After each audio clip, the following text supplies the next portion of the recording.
So at 7:05, I will open tonight's Board of Selectmen meeting of Tuesday, August 4th, 2020.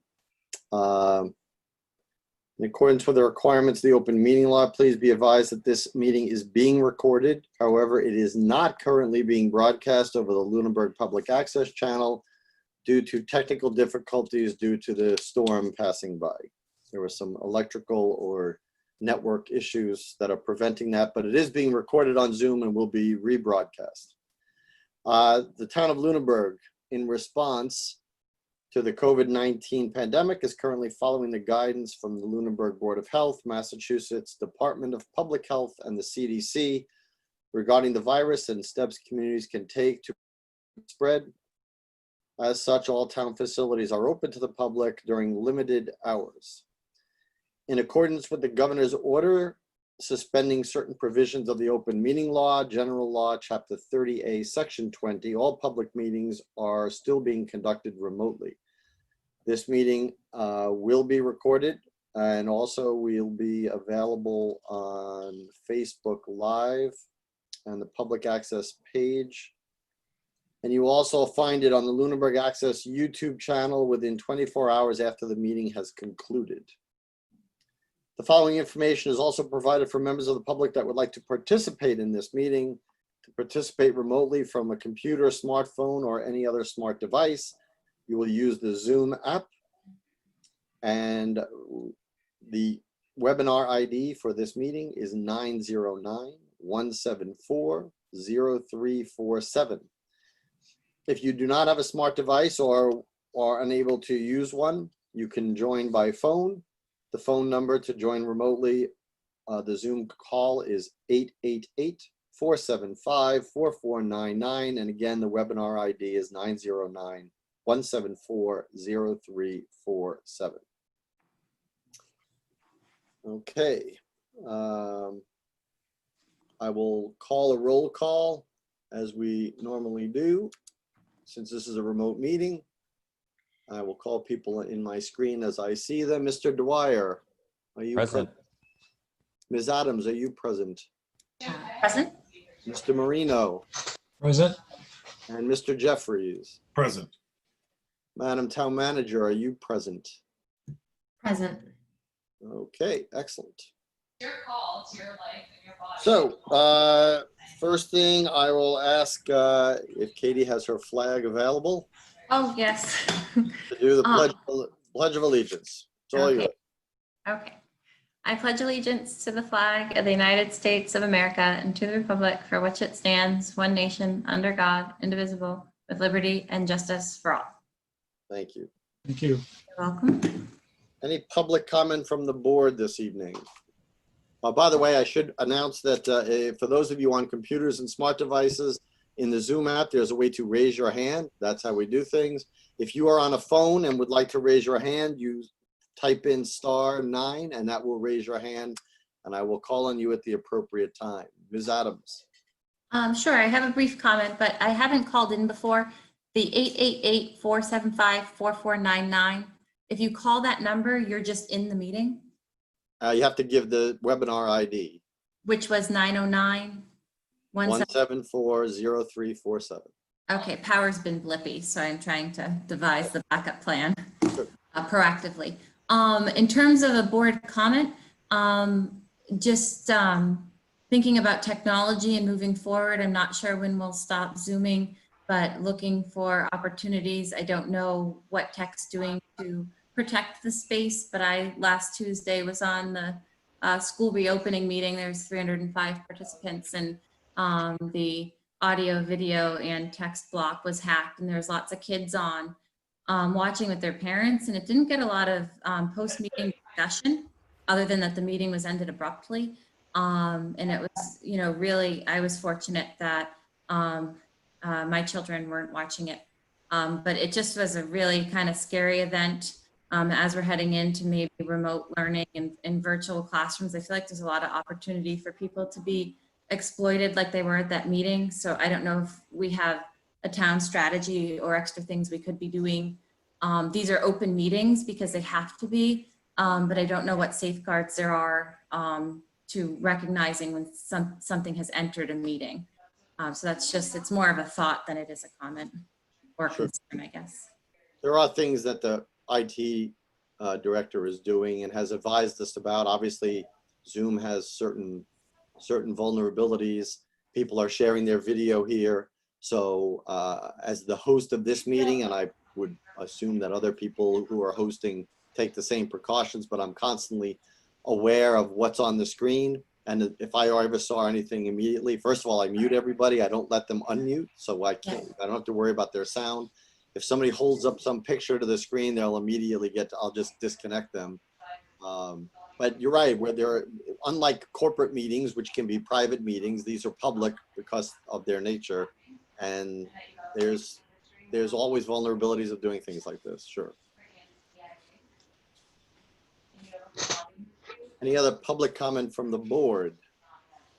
I have two things. First, I want to congratulate all the school graduates of the Lunenburg High School and their ceremony this past weekend. All the grads of 2020, they were able to do the meeting outdoors. It was a beautiful day, and so I'm glad they were able to share that with their classmates, their teachers, their family, friends, etc. And I wish them well under difficult circumstances ending the school year, but I appreciate them all hanging in. They had the mobile parade earlier in the year that drove around town. So, you know, people have done as much as we could, thinking creatively to celebrate their achievements. So I was glad to see that the ceremony could happen. Secondly, I didn't say anything last meeting because everybody was showering praise on Chief Marino. So I'll take this opportunity as Selectman Marino to say my personal thanks. I've been involved with town government since about 2003, so 17 or 18 years. And I got to know Jim very early on in the police department. If he wasn't already, he was very shortly thereafter became lieutenant. I don't know the exact year, Jim. But 2005. Yeah, okay. So it was a little bit after I got involved, but that was the year I was first elected. So, but I quickly got to know the department, and his contribution was obvious then as the chief's right-hand person. His leadership skills, his ability to deal with the public has been amazing throughout his career. And, you know, for me, equally important, I got to become friends with not only Jim, but his family. Being fellow Italians, we had many things that we shared. And he comes from a great family, and the things that he's done, not only professionally, but behind the scenes for the town, the way he feels about the town, being raised here and providing most of his professional services here, is a real testament to what he feels about Lunenburg in general and about helping residents, citizens, everything. The ultimate fair person. Again, when he became chief, he really left his indelible mark very quickly in the morale of the department. Unceasingly hired absolutely first-rate, excellent people and provided them the tools and the training that they needed. And that exists to this day. There are some police officers and the acting chief who are on now can certainly give testimony to that. I couldn't have asked for a better chief during our tenure, or lieutenant, and certainly a better friend. So I appreciate all you've done for the town, Chief. And I'm glad that we get to have this kind of involvement as a fellow selectman now. So I look forward to that chapter as you've just are a couple of months into it. So thank you. Well, thank you, Thomas. Thank you for saying that. And I too look forward to working with you, and I appreciate your friendship over the years as well. And Christine, your wife, is her friendship as well. So thank you very much for saying that. Public comment from the public, Mr. Passios.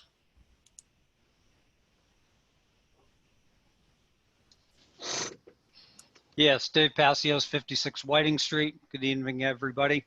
I apologize. The last Board of Selectmen's meeting, I had to enter or exit out of the meeting early, and I missed a lot of the discussion about goals for the BOS and the town manager, but I have since sat through the rest of that meeting on video, and I'd like to make a comment in regards to the town manager's goals. I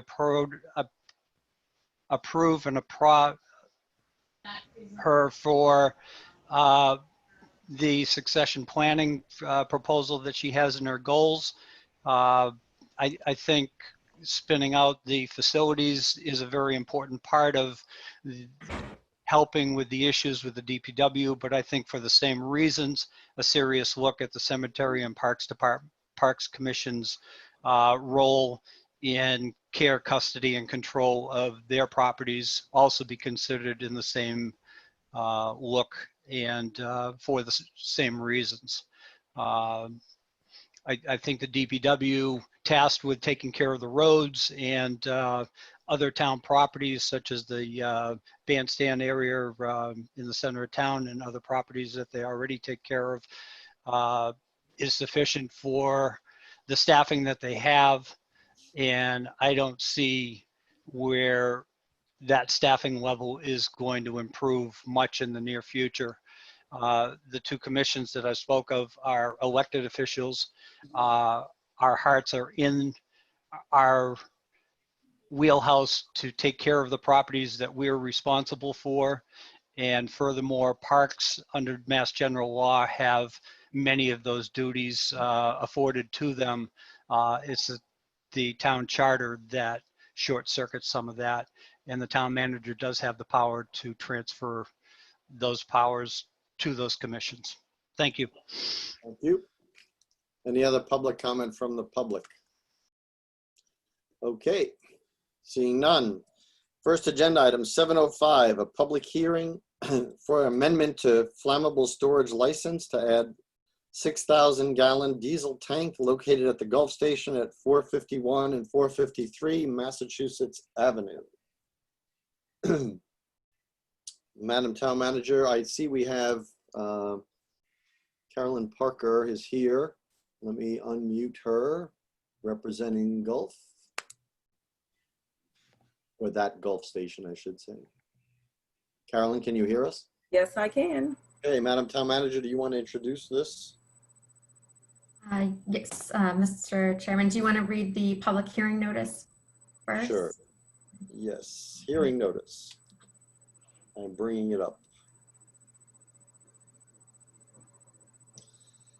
The licensing authority will hold a public hearing via Zoom on Tuesday, August 4th, 2020 at 7:05 at Town Halls, 17 Main Street, Lunenburg, on an application from Petroleum Marketing Group located at 2359 Research Court, Woodbridge, Virginia, for an amendment to an existing flammable liquid license to keep, store, and sell 6,000 gallons of diesel fuel underground at the property located at 451, 453 Massachusetts Avenue.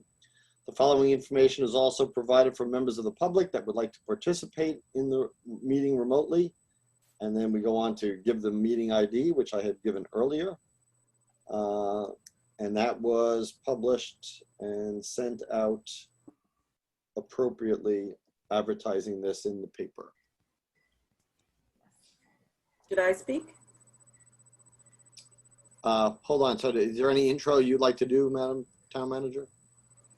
Just that the board has the procedure for approval of fuel storage licenses in your drive. Everything for this application is in order. Okay. So the board members, you all see the application, by the way, or the amendment? Let's. Have you looked at it? Oh, hold on.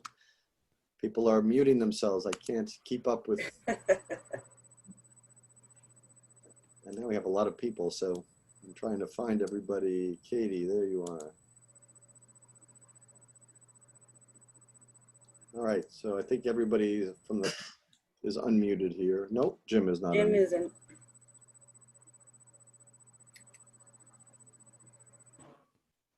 Come on. He's way down the bottom. I know where he is. Sorry. Jim, you may have to unmute on your side as well, Jim. There you go. Okay, can you just take a peek at the chat screen real quick and you'll understand what I'm doing here? Oh, okay, sorry. But we don't do it. Okay, thank you. I've read, Okay. He has read it, but there's something going on in the house that is producing some noise that he wants to be muted. So, all right. So everybody has seen it. Carolyn, take it away. Introduce this. Yes, my name's Carolyn Parker, representing PMG. So basically what happened is back in November of 2019, they had 3 12,000-gallon tanks in the ground. What they went and did is they took one of the 12,000-gallon tanks and they made one of them a compartmentalized tank, which means they took one tank and made it into 2 tanks, therefore adding diesel to the property. So that's all good and well. But they also have a old fire suppression system, which is from the 70s. It's called a PGS 70. And I did a new fire suppression plan to bring it up to UL standards. So when I did that, I went to find the license to send it off to the state fire marshal, and I can't do that because the license wasn't correct with what is in the ground, therefore making me have to do this hearing. So basically the amount of gallonage in the ground is the same. It's just that they added 6,000 diesel. They added, 3+1 dispensers at the property. We're trying to get the new fire suppression installed, and I can't do that unless I have a new license to send it to the state fire marshal with my plans. So it's pretty straightforward. Yep. Everybody has the plans, all the locations and everything are here. All the descriptions are in order. It was signed by our fire chief end of June, it looks like. Yes. Is that correct, Madam Town Manager? End of June, Chief Sullivan approved this? Yes, it took a little bit to get on the agenda. I don't know what was going on, but so basically I just need the license signed by a licensing authority and sent to me either through the mail or email so I can send the plans off to the state. And then the whole site will be updated. All right, and according to our, all these from section 4.19, Madam Town Manager, about the license for the use of land for inflammables, these have all been followed. Yes. Okay. Does anybody on the board have questions? Yes, Ms. Adams. I'm prepared to make a motion. It seems to be that this is to create a license for something that's already there, rather than licensing something that's going to go in. And so I'm ready to make a motion, but I don't want to jump ahead of another board member's questions. I just want to see if any board members have any questions. Mr. Passios, you have a pertinent comment, I'm assuming?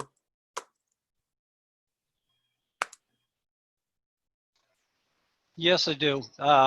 It's in regards to actually what the previous speaker just alluded to. I'm just wondering how a process of adding diesel to a station like this falls through the cracks on the approval process. There must have been permits that had to be signed off on to install or modify the pumps and compartmentize the tanks and so on and so forth. This station's been selling diesel for a pretty good period of time. And now we find out only because of some other process that they're not licensed to do so, or at least they don't have the permits to do so. So just a question as to how something like this falls through the cracks. Thank you. I can answer that. Sure. Basically what's happened, like since getting rid of the PGS 70 fire suppression systems, which are very old, I've done probably 110 plans to install the new UL listed fire suppression plans. And what happens is you have a license that could be 30, 40, 50 years old. And what happens is you do a registration, which is a renewal of that license every year in April. So what happens is the people in the town offices just send out the renewal, you know what I mean, not knowing. And this is probably the 5th hearing I've had to do with the Board of Selectmen or City Council, finding out that people had not gone back and updated licenses.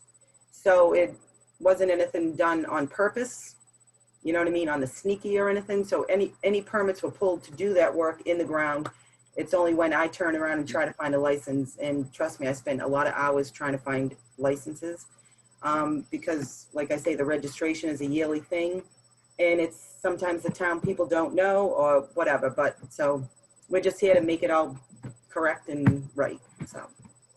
I'm gonna Nothing was done on the. I'm gonna probe that one a little bit further, because obviously I don't know what department with the company you are in, but obviously somebody who oversees that actually had the compartmentalization.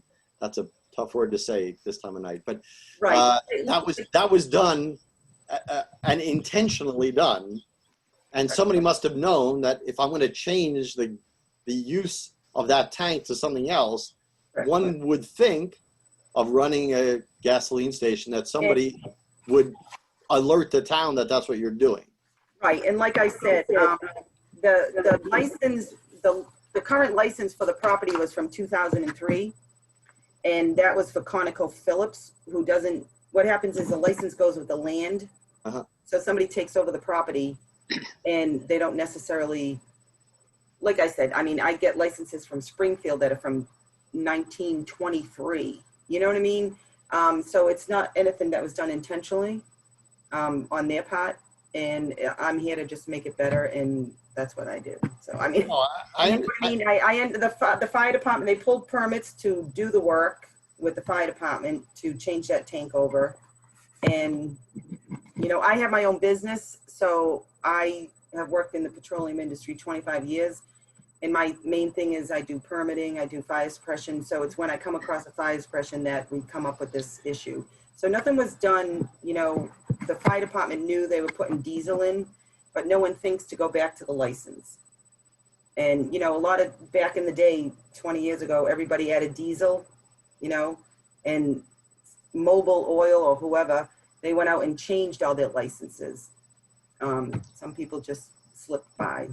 So it wasn't intentional by any means. Well, I'm not indicating there was anything intentional. I'm just saying that from somebody running an operation that they know requires licensing, if you're going to change the tanks, one would think that it would be part of your checklist to say, oh, I mean, the town, of course, is going to send you a renewal. We're not out there checking every hole that's coming to the ground. A lot of these things have normal tank replacements, so we're not going around asking people, nor do we have the staff to do it. One would think that the companies themselves would know that they had to apply for it. So. Right, it's like I say, the licenses are issued once 30, 40 years ago, 20 years ago, and it's only when, like I said, it goes with the owner, whoever owns the land owns the license. So gas stations get sold and stuff, and as you see it, before it was ConocoPhillips, so now it's going to be under Petroleum Marketing, who owns it. So we're just trying to make everything correct. That's all. Okay. If I may, Chair, just one quick comment. Yep. Thank you.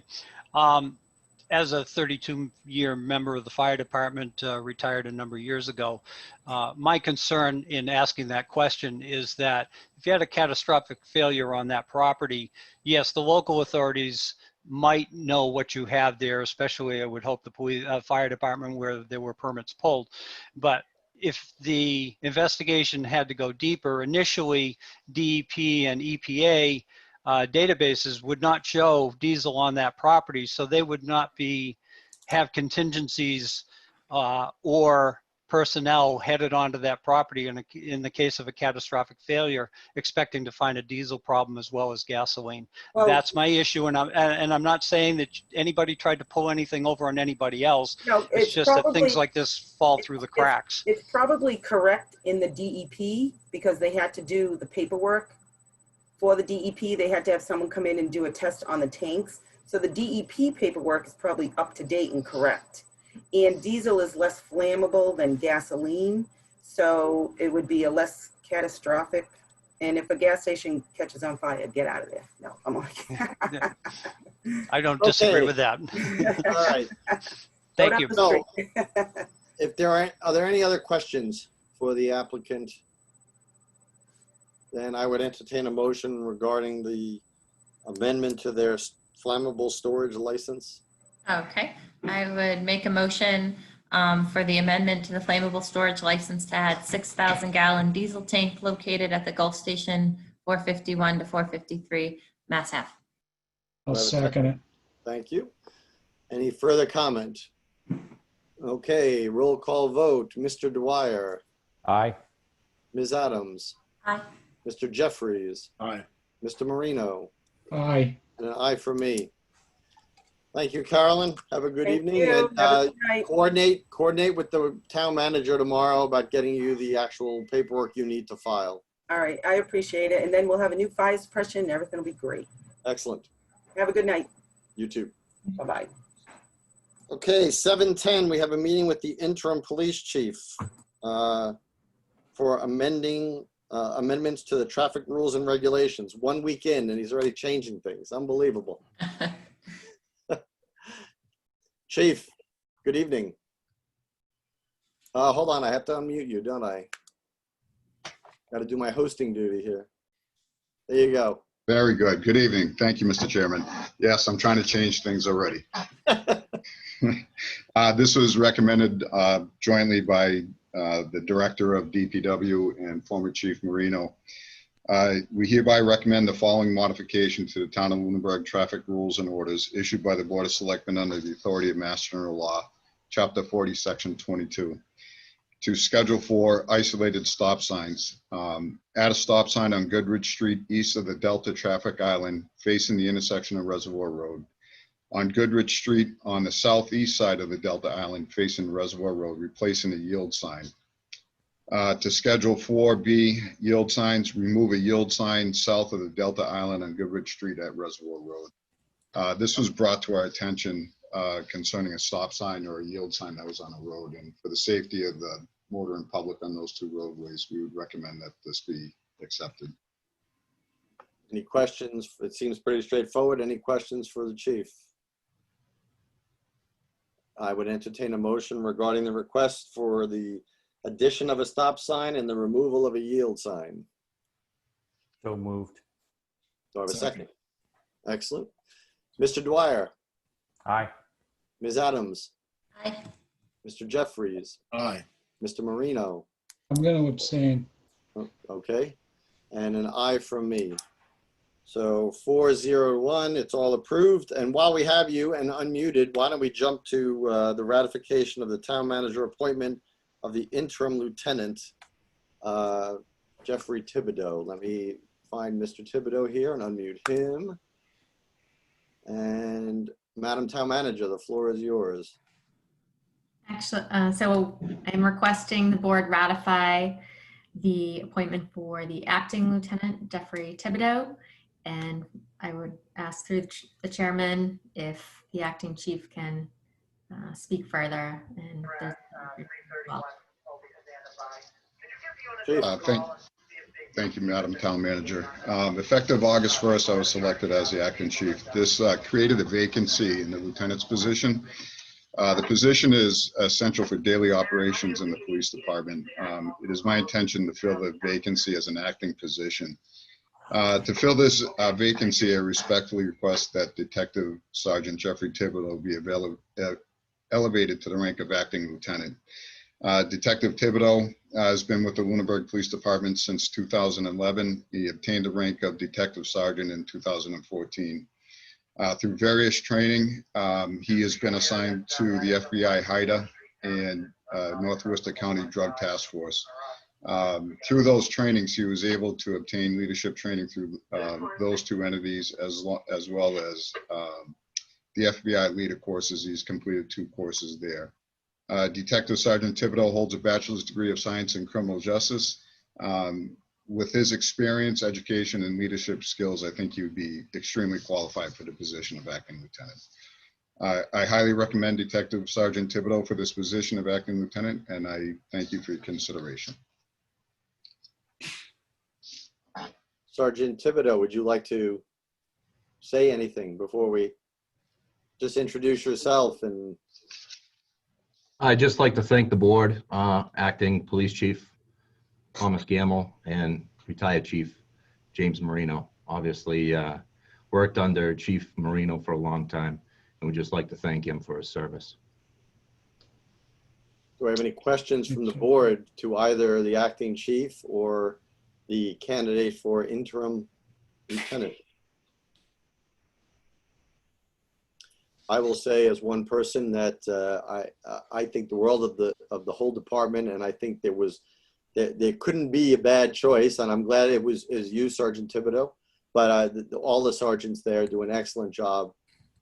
It's a great force, and it's great to have that many people to be able to select from. I look forward to your work as the interim lieutenant, and I know, as you already have as part of the department, that you will do a wonderful job in that capacity. Thank you. Ms. Adams, Oh, if we're ready, I was going to make a motion. this would be a good time. Okay, I make a motion that we ratify the town manager's appointment of interim lieutenant Jeffrey Thibodeau. Do I have a second? Second. Mr. Jeffries and Mr. Dwyer seconded. Any further discussion? I'd like to, through you, Mr. Chairman. Sure. Because I was same as the last issue having to do with the stop signs, I was a member of the police department when those decisions were made. I was a member of the police department still when this decision was made. So I'm gonna abstain from this vote for those reasons, if you don't mind. No, that's your prerogative. Okay, so roll call vote. Mr. Dwyer, Aye. Ms. Adams, Aye. Mr. Jeffries. Aye. I have to make it official, Mr. Marino, Abstain. and an aye for me. Congratulations, Sergeant Thibodeau, and thank you, Acting Chief and Town Manager, for bringing that appointment for our ratification purposes. Thank you. Thank you. Stay safe out there. Thank you. Thanks, Chief. Thanks, Jeff. Thank you. Okay. Now, 7:15. We have a dangerous dog hearing. The owner of the dog is Katelynn Newton of 7 Cross Street, Leominster, and the dog is housed at 964 Flat Hill Road, Lunenburg. Let's go to the folder here. So, for those who don't know, this is the dog hearing procedure.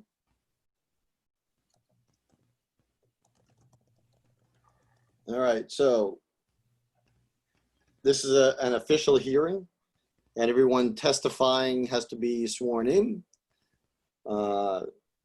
As we do that, since I can't see if people are going to be raising their hand, I'm going to ask them to affirm that they are when they do, since I can't see everybody and some people don't have cameras.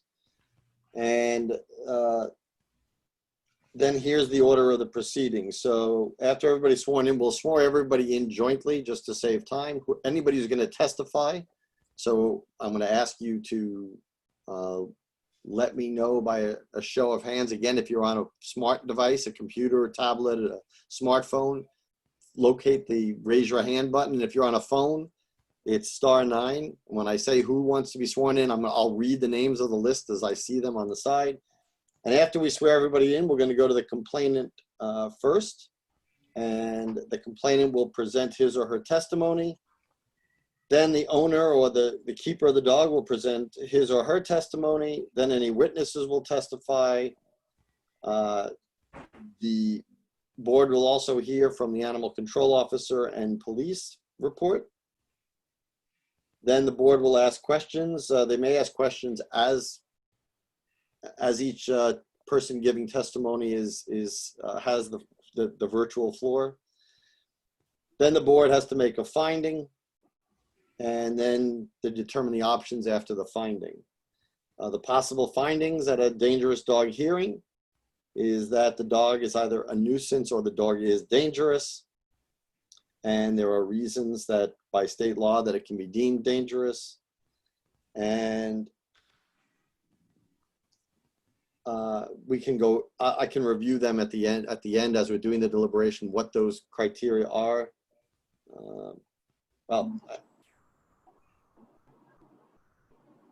And I just want to make sure. Then once a determination is made about the dog, then the options of what happens, the dog, there's a whole host of options after that. So the dog can be confined to property, can be confined to a fenced-in area, can be required to have a muzzle every time it's outdoors. There's a whole bunch of things that it can be done, including, of course, euthanasia, which is the most extreme. But those are all options that we can do. Does anybody have any questions about how the proceeding is going to go? Okay, I see no hands raised.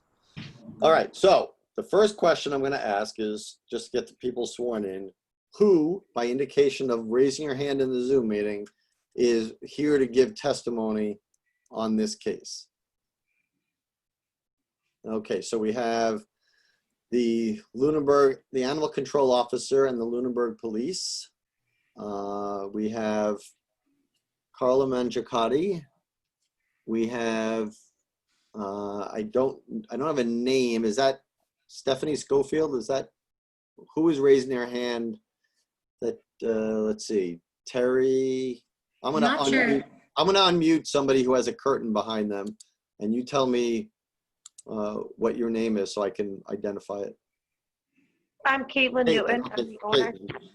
Okay, so we have Katelynn Newton, Carla Mangiacotti, Kathy Como as the animal control officer. And Tom, Stephanie has an appointment for the Agricultural Commission. Not that she couldn't be related to more than one topic, but that I saw her on there for that. Oh, okay, all right. And I see Carla have her hand up. So is the complainant here?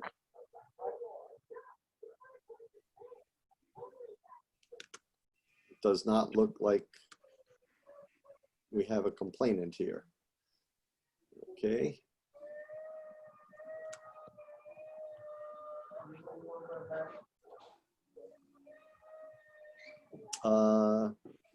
Okay. I don't know who So, Galaxy is. excuse me? Galaxy's S10. Yeah, all right. So who, let's ask, yes. Who is calling from a phone, Galaxy S10? They're muted, Tom. I'm trying to unmute them. I've unmuted them. They might have muted themselves, so I don't know.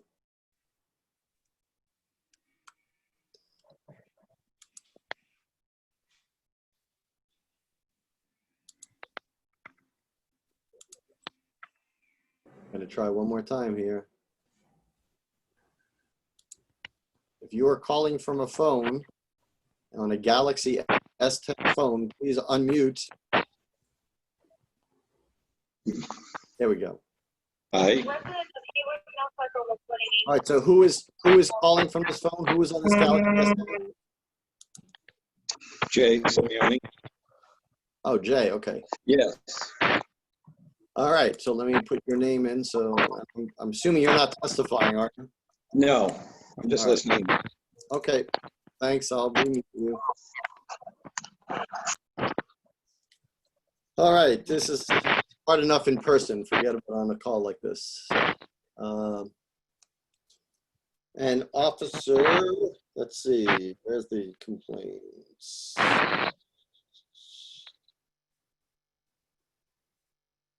Dog bite incident report. So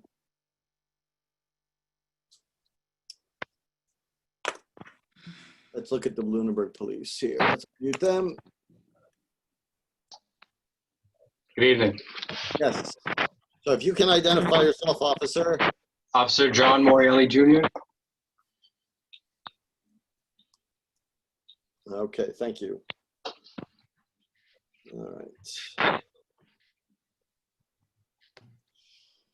So if everybody, let me get Carla unmuted.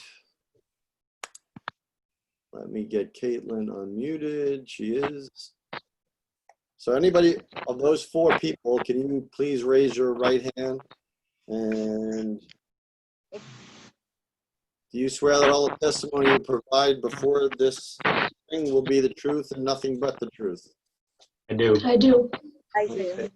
Let the record show that all four affirmed that confirmation. Okay, so we are going to start with the complainant, who is not present. Did he reach out, Madam Town Manager? Was the complainant notified of this? Yes.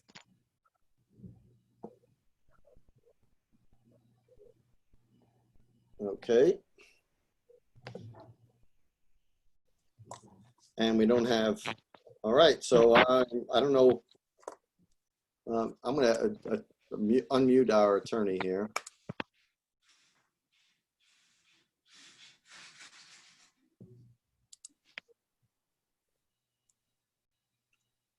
Mr. Costa, if you would unmute. Ah, okay. Nope, Mr. Hi, Chairman. Mr. Chairman. I'm here and Mike is here as well. Okay, I've unmuted Mike. He gave me the wave here. So, Mike, if you would spell out your last name so it's on the screen. Yes, I'm from Adams' office. I'm here for the dog hearing. It's Mike Kennefick, K-E-N-N-E-F-I-C-K.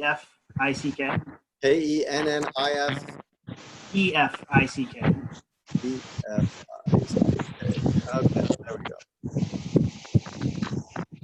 Okay, so Mr. Kennefick, I have not been at a dog, I've never proceeded over one where we didn't have a complainant.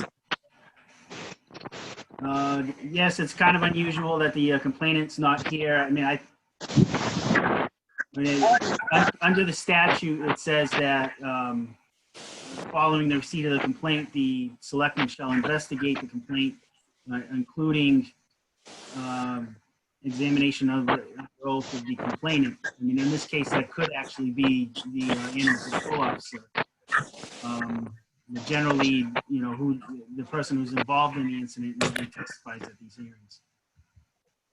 Okay, well, having no complainant, I will go directly then to the animal control officer and the officer who responded to the event and ask them for their testimony. I'll start with the animal control officer. Good evening, Mrs. Como. Good evening. I was called after the fact. Police went first, so I think Officer Morelli should talk to you first. Okay, I will have Officer Morelli talk first. Good evening. On Thursday, June 9th, we were dispatched, police and rescue were dispatched to 125 Hemlock Drive for the report of a dog bite. We were notified that the victim was bit in the neck. Upon arrival, I spoke with the owner of the dog, Katelynn Newton, and her friend, Megan Huckins. They were both on the Hickory Hills private beach with Katelynn's dog, Ace. The beach is directly across from 125 Hemlock. Ace was on a leash at the time.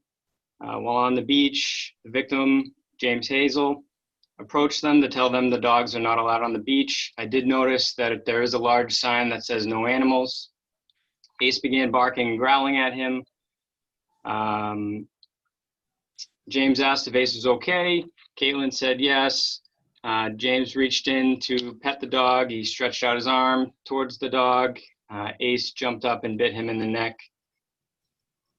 James spoke with Officer Brock, who stated that it was a similar series of events, so there was no dispute over what had happened. Katelynn said she had never had any issues with the dog before. We did have a previous incident on April 4th where a delivery driver called to report Ace ran at him and tried to bite him. The delivery driver got in his vehicle without any incident, and there was no injury at that time. Ace was up to date on his shots and is licensed out of Leominster. He currently stays at Carla Mangiacotti's home. James was transported to the hospital. At that time, we called the ACO. She spoke with Carla over the phone, and the dog was placed on a 10-day quarantine.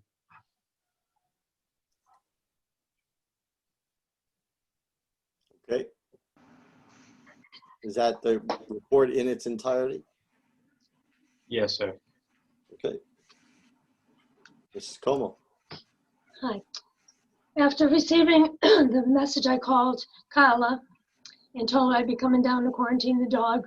You have to excuse my voice, I have allergies or something.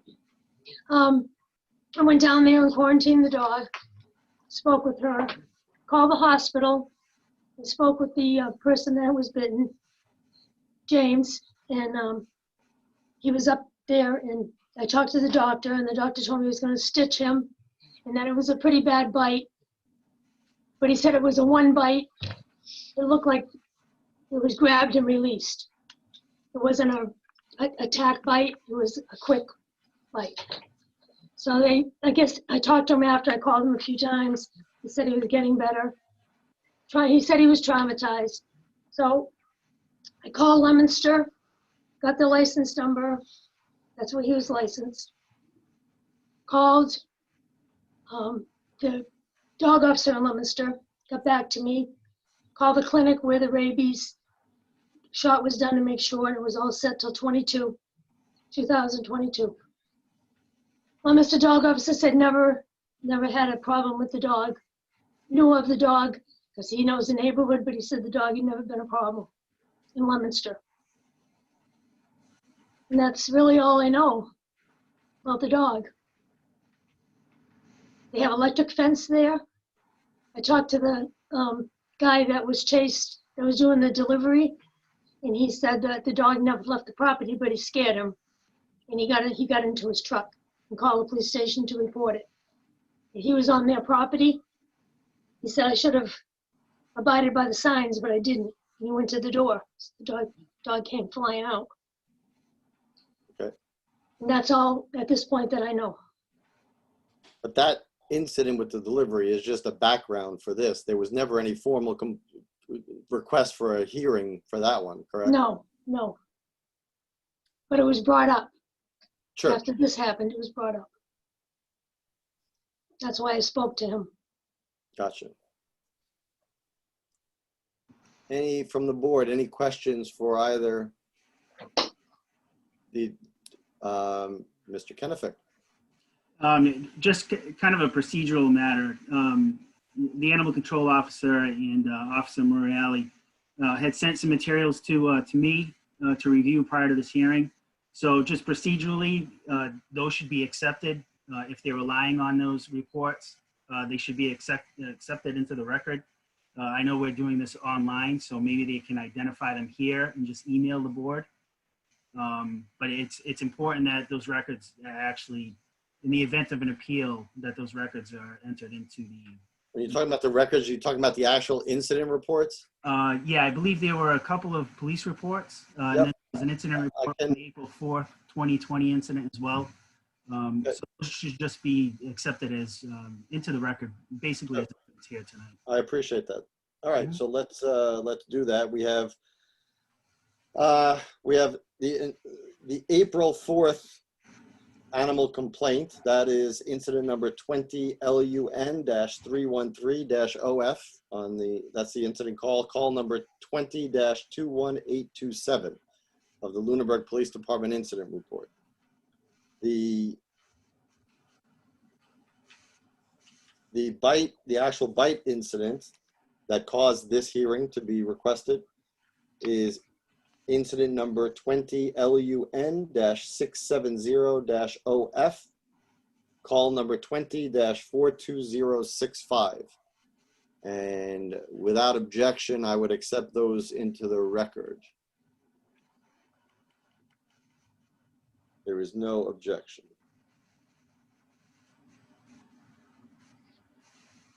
And those are the two incidents that both the animal control officer and the police officer have testified to. I have a question. Mr. Marino. Through you, Mr. Chairman, to Officer Morreale. Yes. Was the dog on a leash when this occurred? Yes, the dog was on a leash. Okay, and when the dog bit the victim on the neck, did the dog release, or did the victim have to do something to make him release?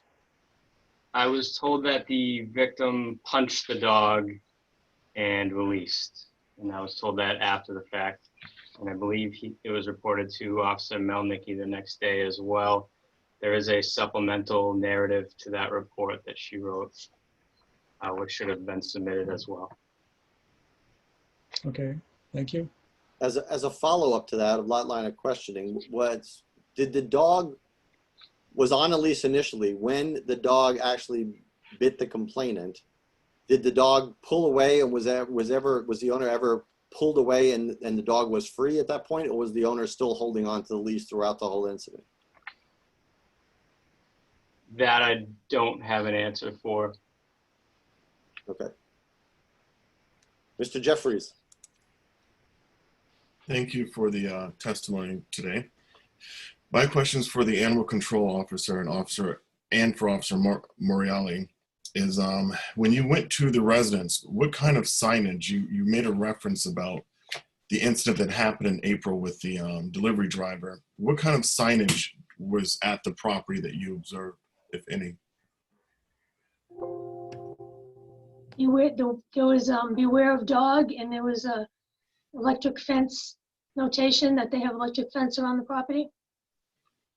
And is it your understanding that there are other dogs that reside there?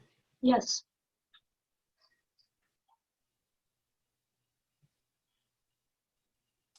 Okay. And I understand that this incident happened at the beach. Were there any other witnesses besides Carla and Katelynn and the victim? Yes, Megan Huckins, who is a friend of Katelynn.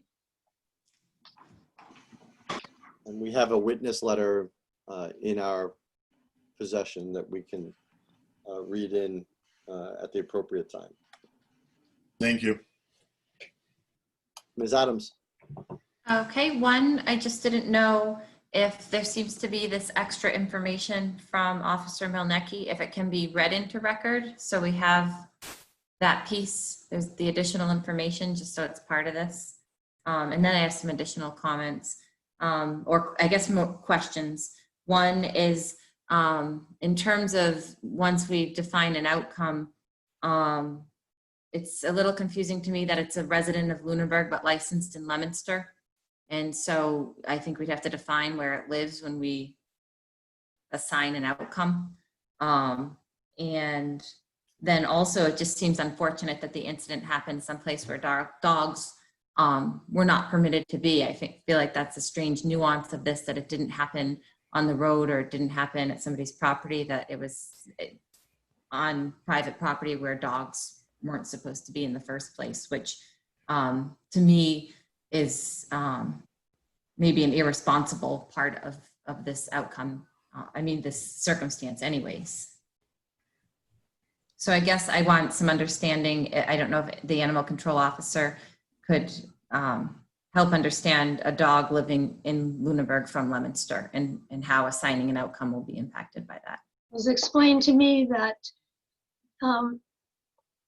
it's owned by Katelynn and her boyfriend, and Carla is the mother of the boyfriend, and they were having some problems, so she moved to her parents' house, and the dog stayed with Carla. Okay. Any other questions for the officer or the animal control officer? I have Okay. one more question. Yep. Can you just describe the extent of the injuries? So I know that we have a record, a visual record, but if you wouldn't mind just describing the extent of the injuries? The doctor told me that it was near the Adam's apple in the throat, and that it missed the Adam's apple, but it was in that area. And it was deep and it needed stitches. Thank you. By the way, for Ms. Adams' question about Officer Melnicki's addition, that is part of the report of the, it's the last page on the PDF that we were given. So it is in the record already. Mr. Chairman, I have one more question of the animal control officer. Mr. Marino. Kathy, you said you went to their house and they had more than one dog at the house? Yes, How many dogs did they have? 3 that I saw. 3 of them? They adults? Yeah. Okay.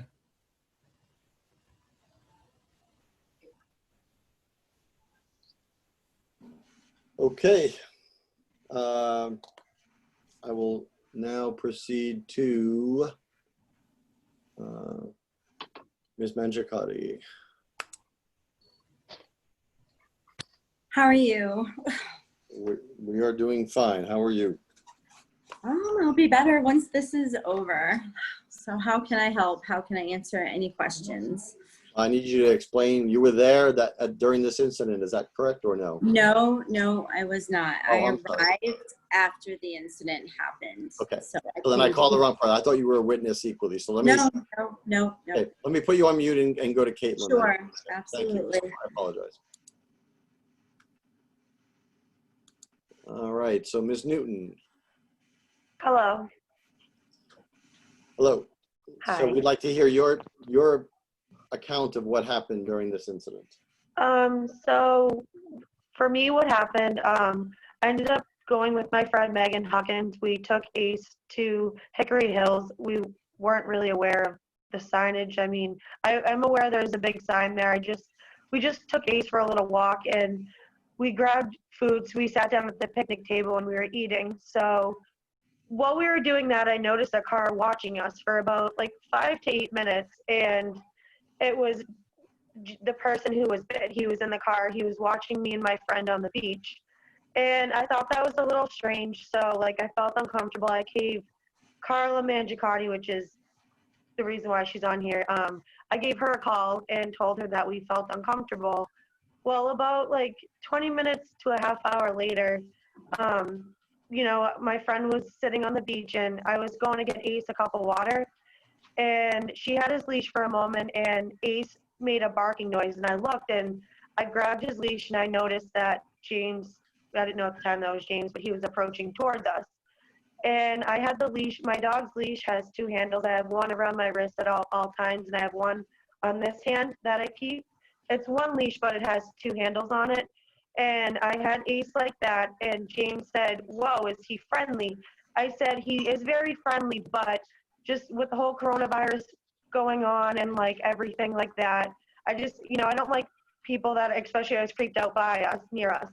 But before I could say any more to James, if I can stand up and kind of show you what he did, he like knelt down like this and put his face into my dog's face.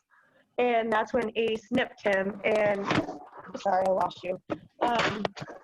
He snipped him, and Ace instantly came right next to me, sat next to me, and I said, "Are you okay?" He's like, "He bit me." And I instantly put Ace into the car. Sorry, I'm like, my thing is like messing up here. I put Ace into the car, and James went to his house. And he was gone for about 15 minutes, and I walked onto the property, and since the windows were open, I was like, sir, are you okay? Like, what's going on? Are you okay?" He came out of his house with like a fury. He was yelling at me saying, "My dog bit him, like he better have all his paperwork," like, you know, getting all mad at me. And I said, "Listen, he has all of his paperwork. He has everything he needs. If you need to call an ambulance, like that's what you need to do. Like the fact that he put his face in my dog's face, he shouldn't have, but I mean, granted, I wanted to make sure he was okay." And, you know, once I realized that, he kind of kept following us around, me and my friend. Like, he just kept saying stuff to us, like being argumentative. And at that point, I just, you know, I walked away from him. I said, "Listen, I have everything to show you." Like, I, you know, showed him my dog's rabies paperwork. And he said, "Well, if he has everything he needs, then, like, we're okay. Like, don't worry. Like, as long as, like, I get this stitched up, like, that's all I care about. That's fine." And then now all of a sudden it's kind of a different tune. But I do want to say I've had my dog since he was 26 days old. I've worked with dogs for the past 14 years. I mean, I have my dog around my 8-month-old daughter. He goes to doggy daycare. He, you know, he's never shown aggression to anyone. He goes to birthday parties. I mean, he does everything with us. Okay. I'll ask the first question here. So in the police report, the complainant is stating that he came to you and wanted you to know that dogs weren't allowed on the beach first. And Which then he never stated that to us. Apparently, he told the cops that's what he wanted to tell us. But from my understanding is when he was sitting in his car for the, almost 10 minutes looking at us, why couldn't he yell to us while his windows were down, hey, no dogs on the beach? Like, I would have had no problem. Like, I would have instantly just, left. And instead of him kind of sneaking up on us and approaching us out of nowhere, you know what I mean? Okay. He just, he made me feel, very uncomfortable. The fact that there was nobody else on the beach but me and my friend and my dog. And for someone to be sitting in their car for almost 10 minutes just staring at us is kind of uncomfortable. If you can without me going back to the report, what time of day was this? I'm trying to think. I'm not exactly sure on the time, maybe 5, 6. I'm not 100% sure. Yeah, afternoon. It was like late afternoon, yeah. All right. I would open it up to the board if they have any questions for Ms. Newton. I have a few questions. Mr. Marino. Through you, Mr. Chairman. Katelynn. Yes. The victim, is he a resident of the Hickory Hills area?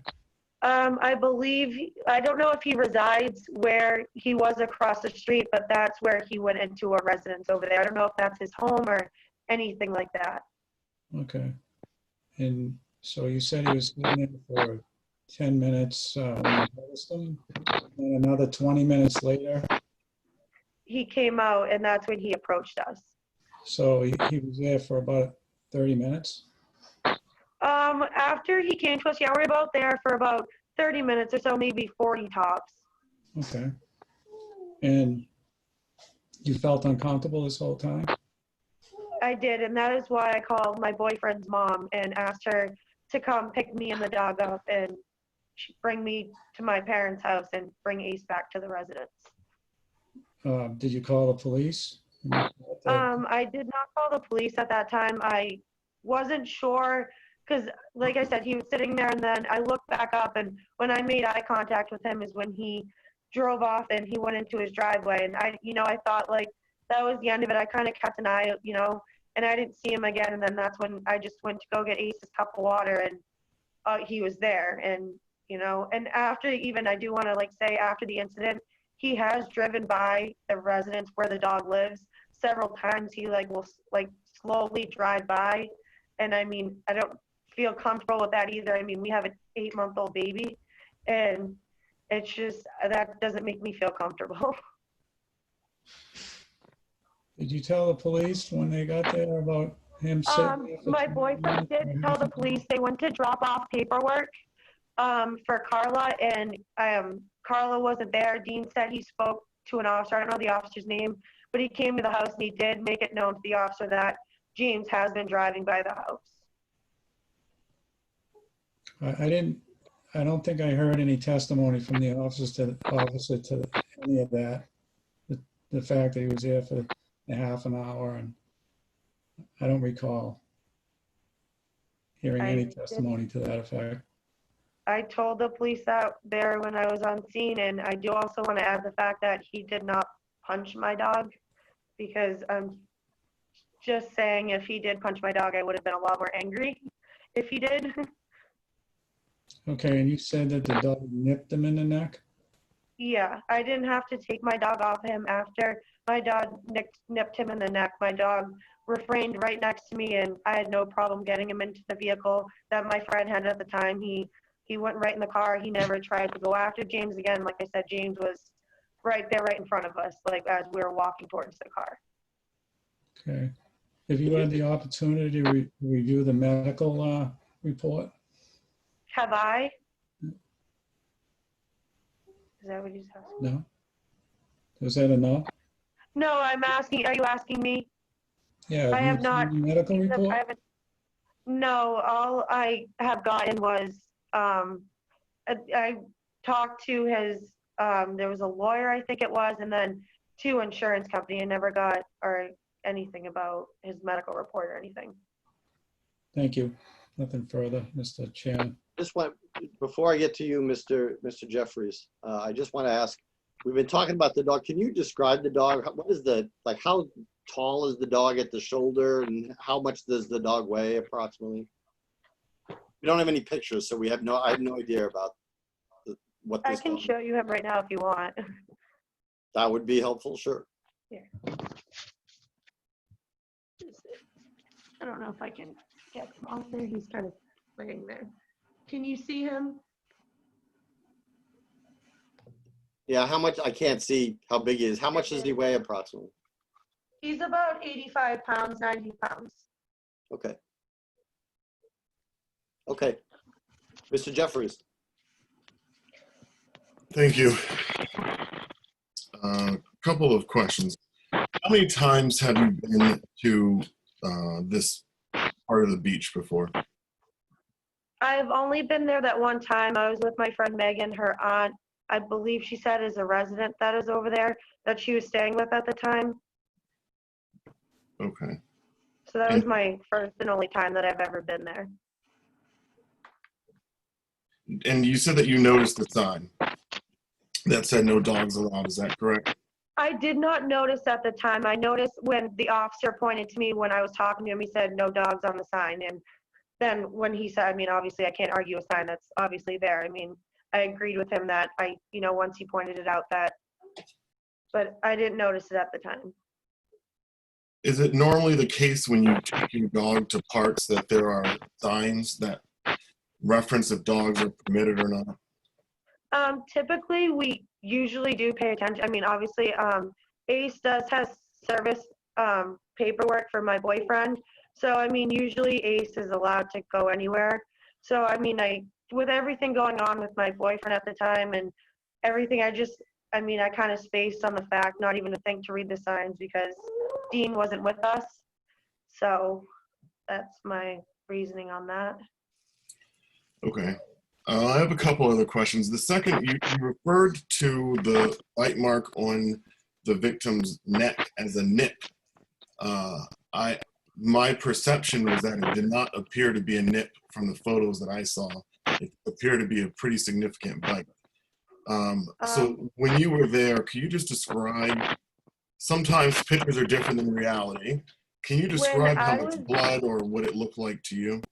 When I was there, I saw a mark here on his neck. I mean, I didn't see any gushing blood or anything. It was like a mark right here, like when you can kind of I don't know medical terminology or anything like that, but just like where you could see the flesh a little bit. I didn't see anything more significant than that. I saw it for maybe a minute at most, but I didn't see any significant blood. He had a lighter colored shirt on. I didn't see blood gushing all over it or anything. I mean, I saw a mark right here, like I said. And to be clear, you're pointing to the side of your neck? Oh, sorry. It was about right here, I believe, where I saw the mark.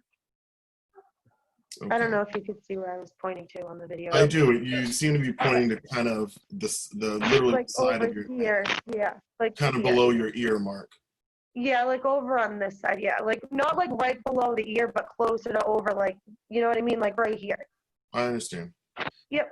I think it would be helpful if you see the report. The bite marks reveal that they are directly in the middle of the neck, and they are right around the Adam's apple. It looks very clearly, distinctively, right there is where the bite mark. I'm gonna tell you, when I did see his wound, it was not over there. I can tell you that. Okay, I understand that. One thing that you mentioned in the last testimony, in the questions asked by Selectman Marino, was you made the comment, if he punched him, it would have. Oh, I lost you there. No, he's frozen. Hold on. Give it a moment. Michael's internet has... We just had a transformer blow over here, so I'm not sure what's going to happen. Okay.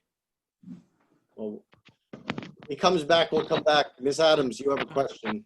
Sure. Where is the dog living tonight? He is at Dean's mom's house is where he resides. Okay. In Lunenburg. Yes. Okay. Thank you. I'd like to ask if you had to assess how long, now we lost, wow, we're losing everybody here. There you are, okay. If you had to assess how long the incident took from the bite itself, from the time that the complainant asks you if the dog is friendly till the time that the dog bites him and he stands up and he and the dog are separated, how long did that take? It was not even like 5 seconds, like at least like from when he walked up to when Ace let go to him, it wasn't even like a 5-second thing. It was like a quick, like I said, by the time he was already off of him, like Ace was already with me, James was already back standing up, and it was, like I said, probably 5 seconds tops. You said that the complainant after that incident went back to his house, you said? Or back to his car? 15 minutes, correct.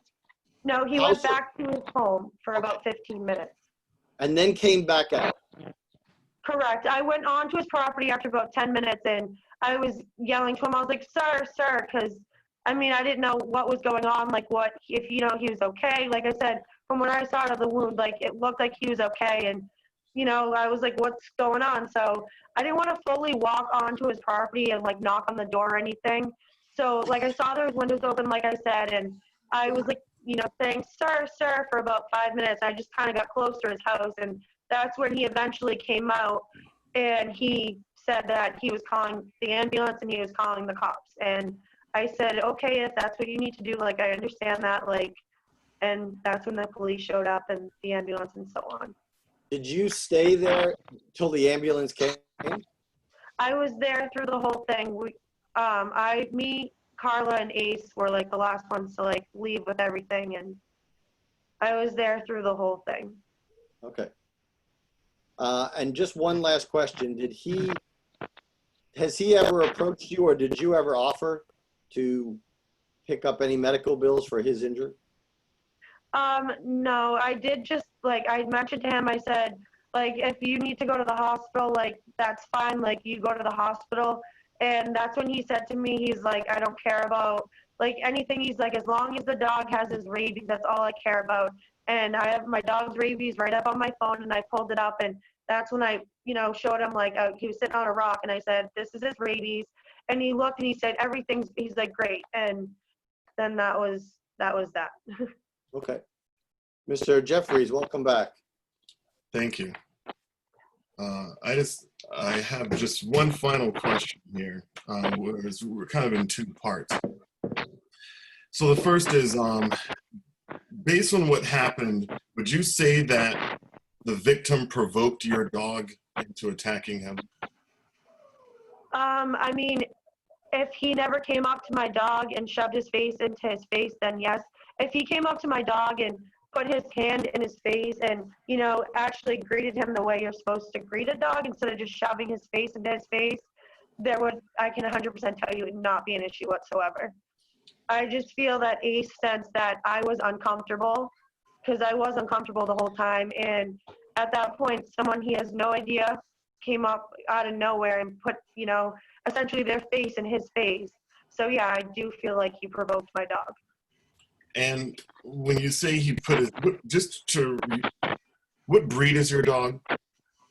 He's a pit mix. Okay, pit bull mixed with like lab? I'm not 100% sure. We rescued him at 26 days old, like I said. I mean, I bottle fed him. I'm a huge dog person, so when I got the opportunity to rescue a dog, I mean, I've worked with dogs for 14 years. I run help run a daycare, doggy daycare. I've, done dog grooming. I've done dog training, and it's not like I'm stupid on the part of, maybe I, wasn't controlling my dog. No, I know what I was doing. You know what I mean? So just what you're saying, and as I'm understanding this, is that your dog is not that breed is all that important here. Mhm. But just to put it in context, that it's a pretty big dog, 85-pound dog. That this person who didn't know the animal, your dog, walked up to your dog, and in this discussion, you're saying that you put his face in the face of a pit bull mix that he didn't know. Correct. Something you said earlier in your testimony with Selectman Marino was that if he punched him, he would have been a lot more angry. I said I would have been a lot more angry. I would have been, not my dog. I would have been. If he punched my dog, I would have been a lot more angry at James. Because my point is, like, I get, like I said, my dog nipped him, but like if he really did punch my dog, like my dog is like a son to me, there would have been a whole nother side of me. Like I was very calm and collected the whole time. And I do want to say I've talked to 2 different insurance companies, one from Hickory Hills, one from his insurance company, and then a lawyer. He's never, like, this is the first time I've heard of him saying he punched my dog. He told one of the insurance companies that I physically had to rip my dog off of him because he kept attacking him. If that was the case, my dog would have had more bites. I'm myself 109 pounds. If my dog was attacking, there's no way I could physically rip my dog off of him.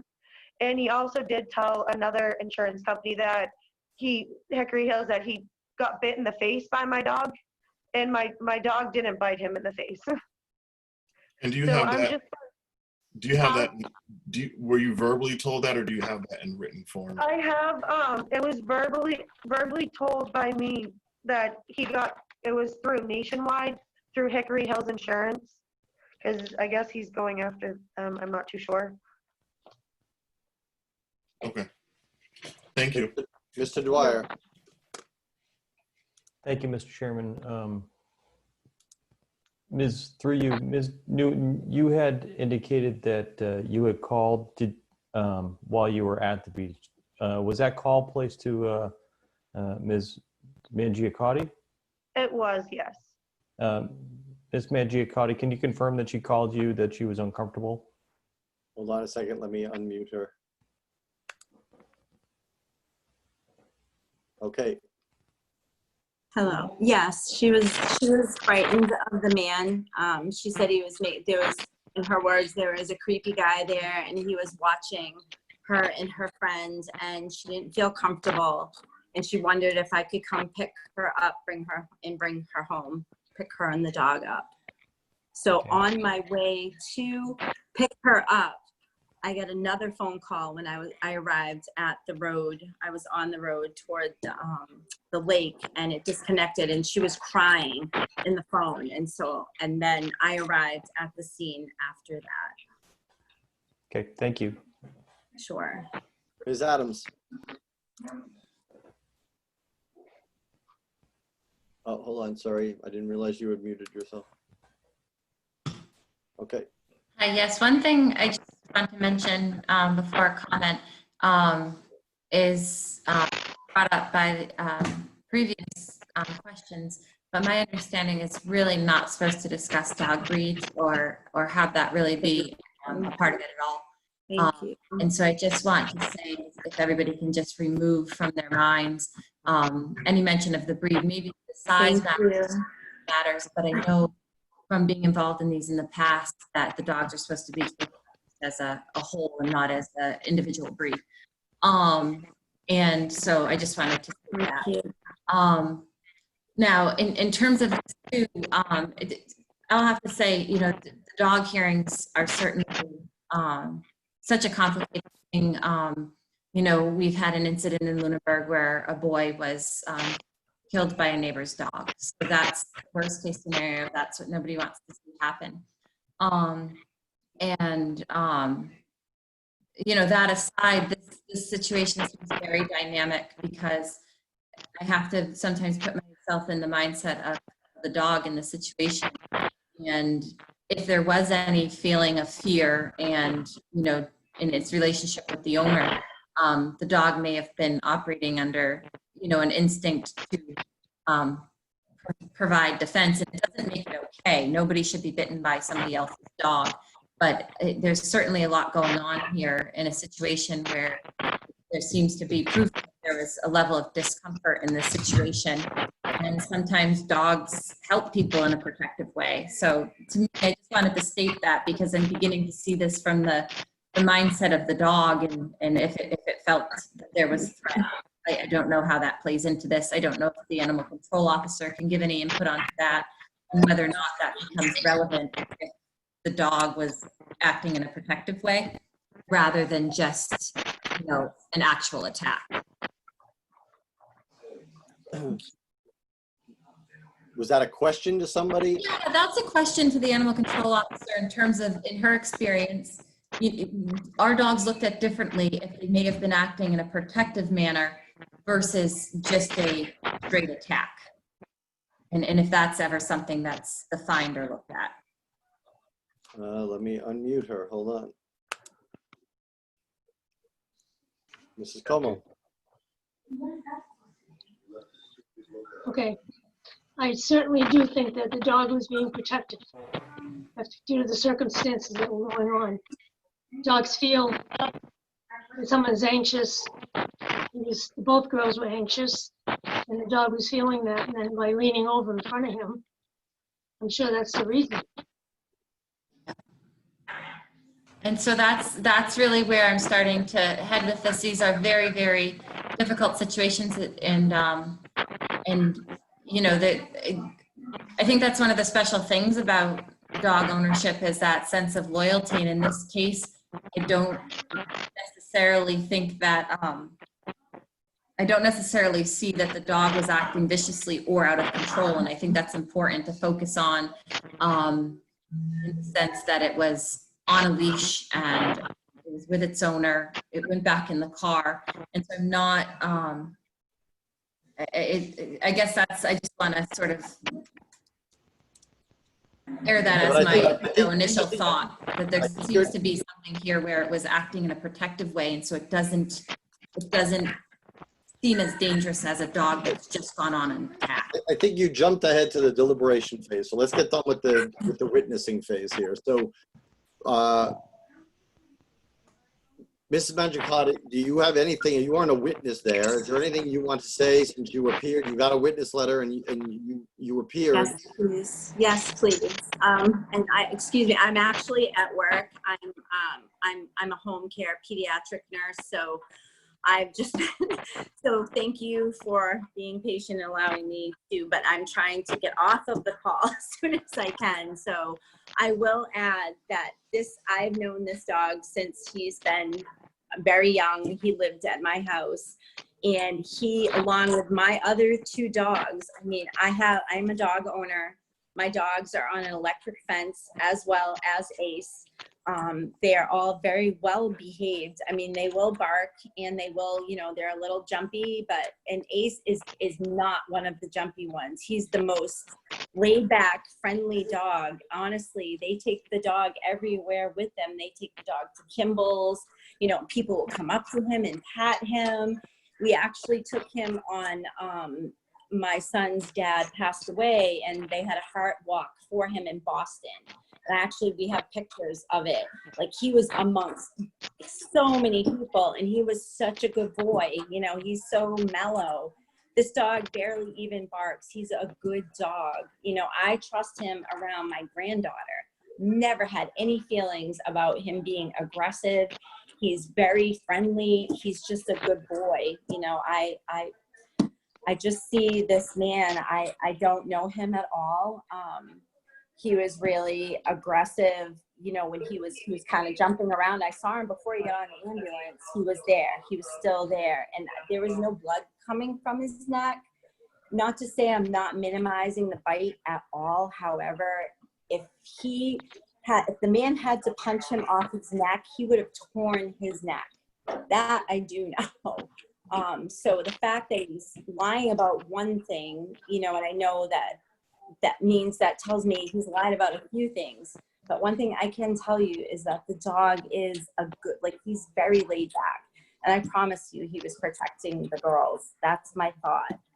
And as far as the Amazon driver, he wasn't even running after it. He just was, you know, like he came onto the property and there are signs right there posted, and on Amazon, it's listed for the drivers to deliver the packages to the mailbox. I have a box out front, but I think because of the whole COVID thing, they had just random drivers coming and delivering stuff. So, you know, he was where he was supposed to be. There were signs posted. If I was going to deliver something to somebody's home, I mean, you cannot miss the signs. They're right on the trees, and the dogs can't even get to the driveway for their safety and the safety of others, you know, that don't, you know, in fear of a dog. So that's what I'm going to say. And I will add, the man is trying to sue me. He's trying to sue Hickory Hills. He hasn't, I mean, I'm not sure all this. He has not had an income in so many years, and we investigated him. He's got like 8 active court cases. So I'm just going to tell you, I, as a dog person, I know nobody that would go up to a dog, whether they're familiar with them or not, and stick their face in front of a dog. It's just not something you do, especially after, you know, if the dog barked at you at all, you would just stand still. The man clearly was not thinking at all. And no, he should not have been bit. However, he was pretty foolish. If he had a problem with the girls being on the beach, he should have called the police. Why would you get out of your car and go up to them after watching them? If you had such an issue with them being on the beach, then you should have called the police. No reason, especially with the COVID, to be walking up to people. So that's where I'm just gonna say my piece. And I thank you all. I appreciate you allowing me to speak. And I really hope that you will take the whole picture into consideration, whether he's part pit bull or not, because I have a full pit bull and she is the most docile, friendly dog. So I will say that it has nothing to do with breed. If anything, a German Shepherd is more high-strung and more at risk than a pit bull. So we can't take it. It's already been said. It's already been said we can't take into account breed, so you don't have to worry about breed. Thank you. I have a question for everybody who's unmuted here. I see in our record that, and by your testimony, Ms. Newton, that your friend Megan Huckins was there. She was giving a witness letter. Is there any reason why she's not here today? She was here. She said she was on the call and everything, and she was on there. I saw she was on there, and she messaged me right as everything, like you guys started talking to me, and she said she got kicked off and couldn't get back on. So I haven't been able to like get back to her, but yeah, she was on there. She didn't get a letter. She said she never received a letter or anything, but I did show her the letter that I got and said, I mean, obviously said she was with me, that, I mean, she should be here as a witness. Okay. I think that takes care of all the testimony, unless I there's have a couple. Mr. Jeffrey, sorry. Yep. Yep, sure.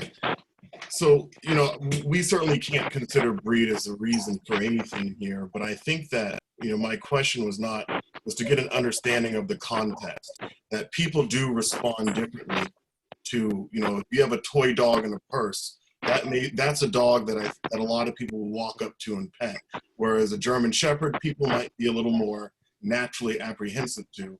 It doesn't mean that one dog is more dangerous than another, but it does mean that people do respond differently to animals, and it gives some context to size. So my follow-up question is to, and I want to make sure I got the name right, Carla. From the time that Katelynn contacted you to make you aware that she was in a situation that was making her uncomfortable, how much time elapsed between that phone call ending and your arrival at that location? From the phone call, I left immediately, and I live on 964 Flat Hill Road. So I would say from the phone call to the time I got there was about 15 minutes, because I initially got lost. I've never been to that beach before. So I initially went around, and she called me crying, and the call dropped. And then I figured out which way I was going, because I lost service. So my Waze wasn't showing me where that particular beach was. I was heading around toward the bigger beach because you can either bear left or you can keep going around to the right. So about 15 minutes, 15 or 20 minutes. Was the plan initially for you to pick Katelynn up from that Yep. location? Yes. Okay. Yes. She was to call me when she was gonna, and you know, they actually hadn't been there that long. I was surprised. And she called me just saying, you know, I'm really uncomfortable. This guy is really creepy. He's watching us. And she was uncomfortable. You know, so. And so my follow-up then to Katelynn. Katelynn, how did you find yourself at that location?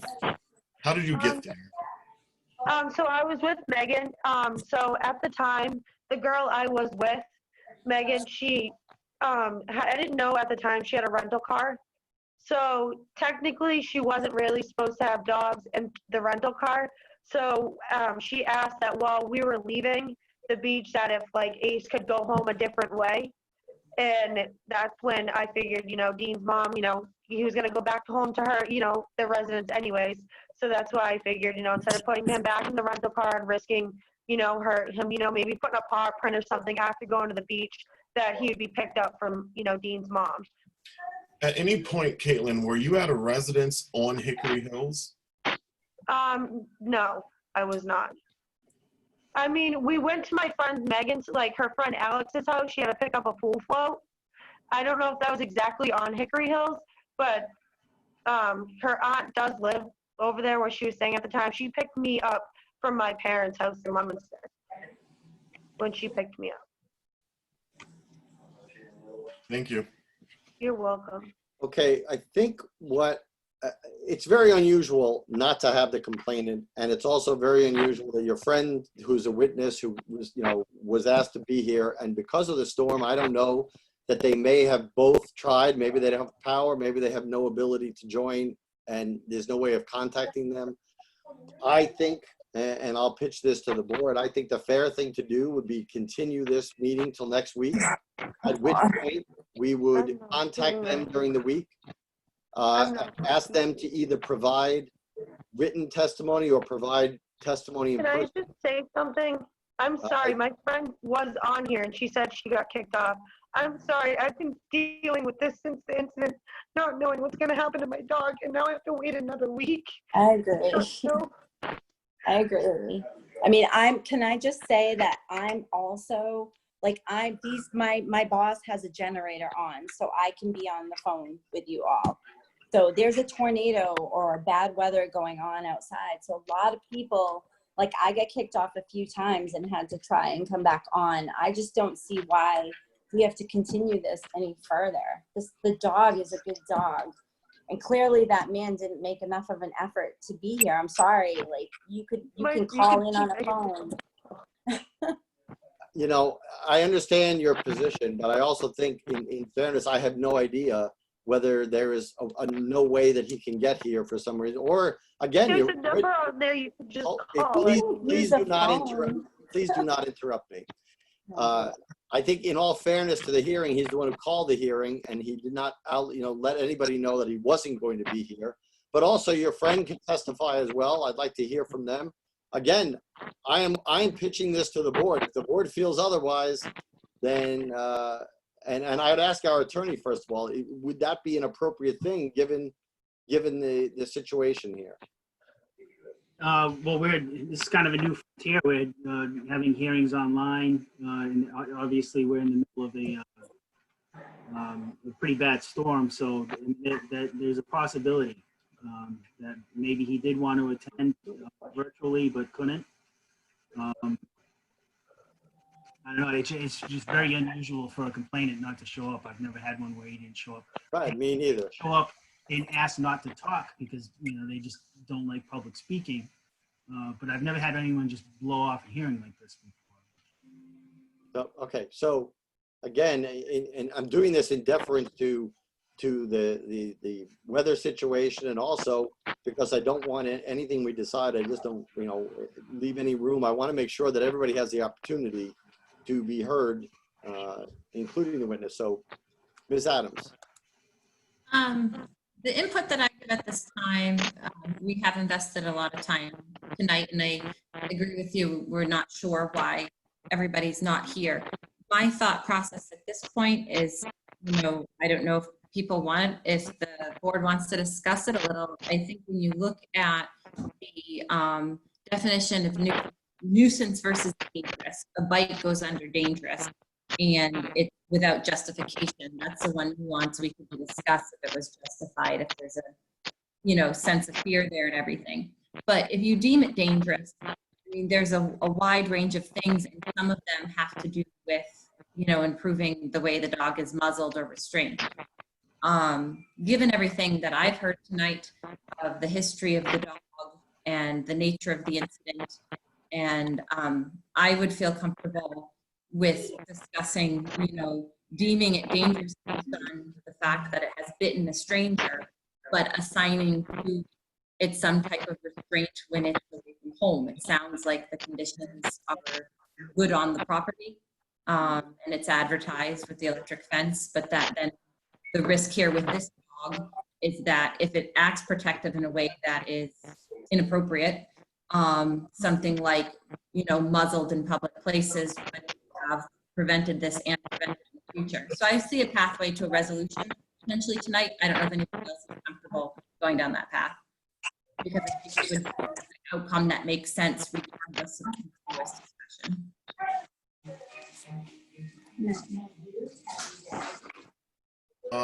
I would add, Mr. Chair, that I'm in alignment with your thinking so far on this. I certainly would like to hear from the victim. I do think it's abnormal. I mean, I had issues logging in tonight. I've already been kicked off twice. I don't want to assume what other people's home situations are, but I think we've heard that some people are using generators. It would seem prudent to me that I need more information. I'd like to hear from the witness. I'd like to hear from the victim. So I would urge that we continue this discussion to next week. Come on. Great. You're muted. Mr. Dwyer or Mr. Marino, any comments or any additions to that? I feel that we could deliberate tonight and come to a resolution. I understand your perspective of wanting to hear from the witness, but I think, or from the victim. But I think that the facts are, in my mind, are pretty straightforward in terms of what occurred, and I don't feel that I need to hear from the victim or from the other witness personally. Mr. Marino. Well, there's a couple questions I still have. This is the time, by the way. I'm sorry? This is the time if you have questions for these people, at least. Yeah, well, I'd like to ask Mrs. Mangiapati a couple of questions. Sure, go ahead. For you? Sure. Because I'm a little confused. You said that she called you crying. No, she called me the first time telling me this man was watching them and was creeping, the creepy guy, something about creepy, and if I could come grab her and the dog.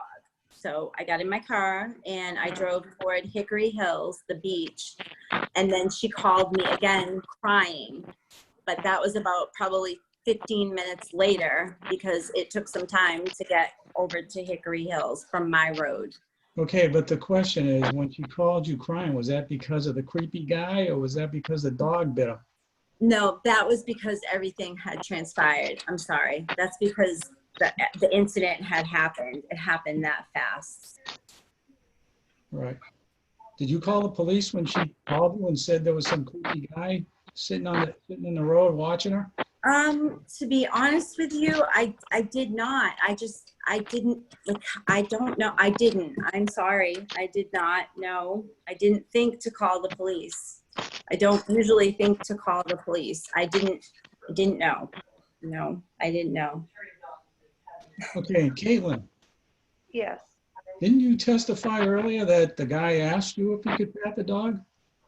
No, what he said to me, he said, is my dog friendly?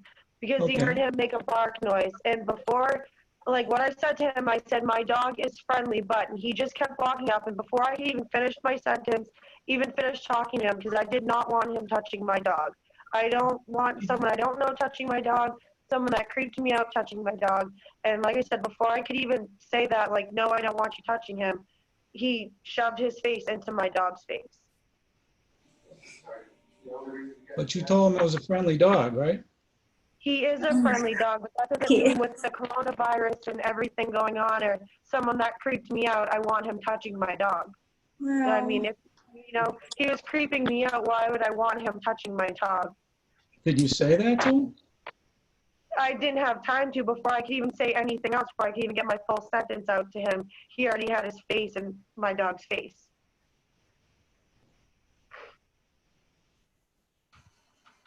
And so nothing further. What was that? He said nothing further. Okay. So, again, it's kind of, the board's kind of split about whether we want to hear from allow the complainant to come, or do we want to deliberate tonight? So,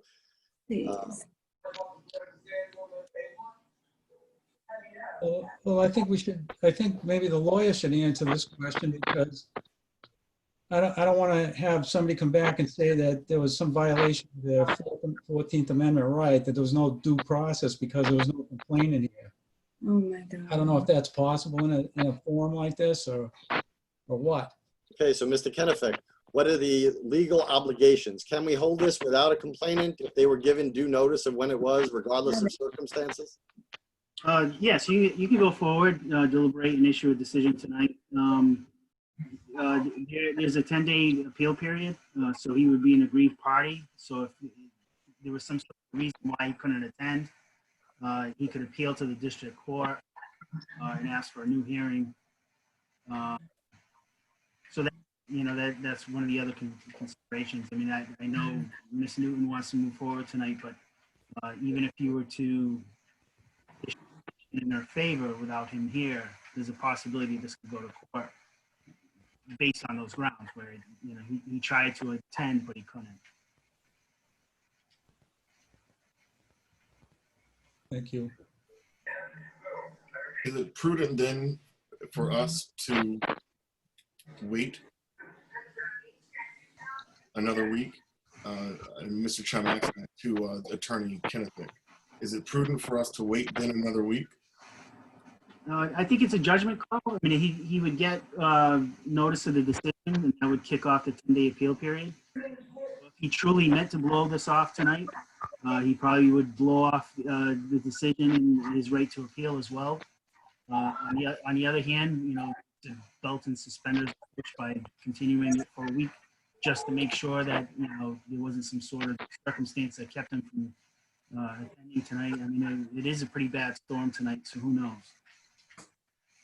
And he did submit this in July 20th, so it's not like we've sat on this. The request was for tonight. Hold on, Officer Morales. Let me unmute you. I see you want to say something.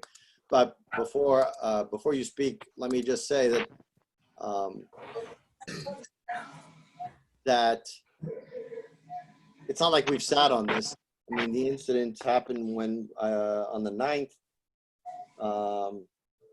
So I understand from the dog owners that you are looking for a resolution, but you know, the town has to make sure that there's no legal loophole that's going to give another appeal opening. And I want to make sure that people are afforded their rights, especially since the complaint was brought.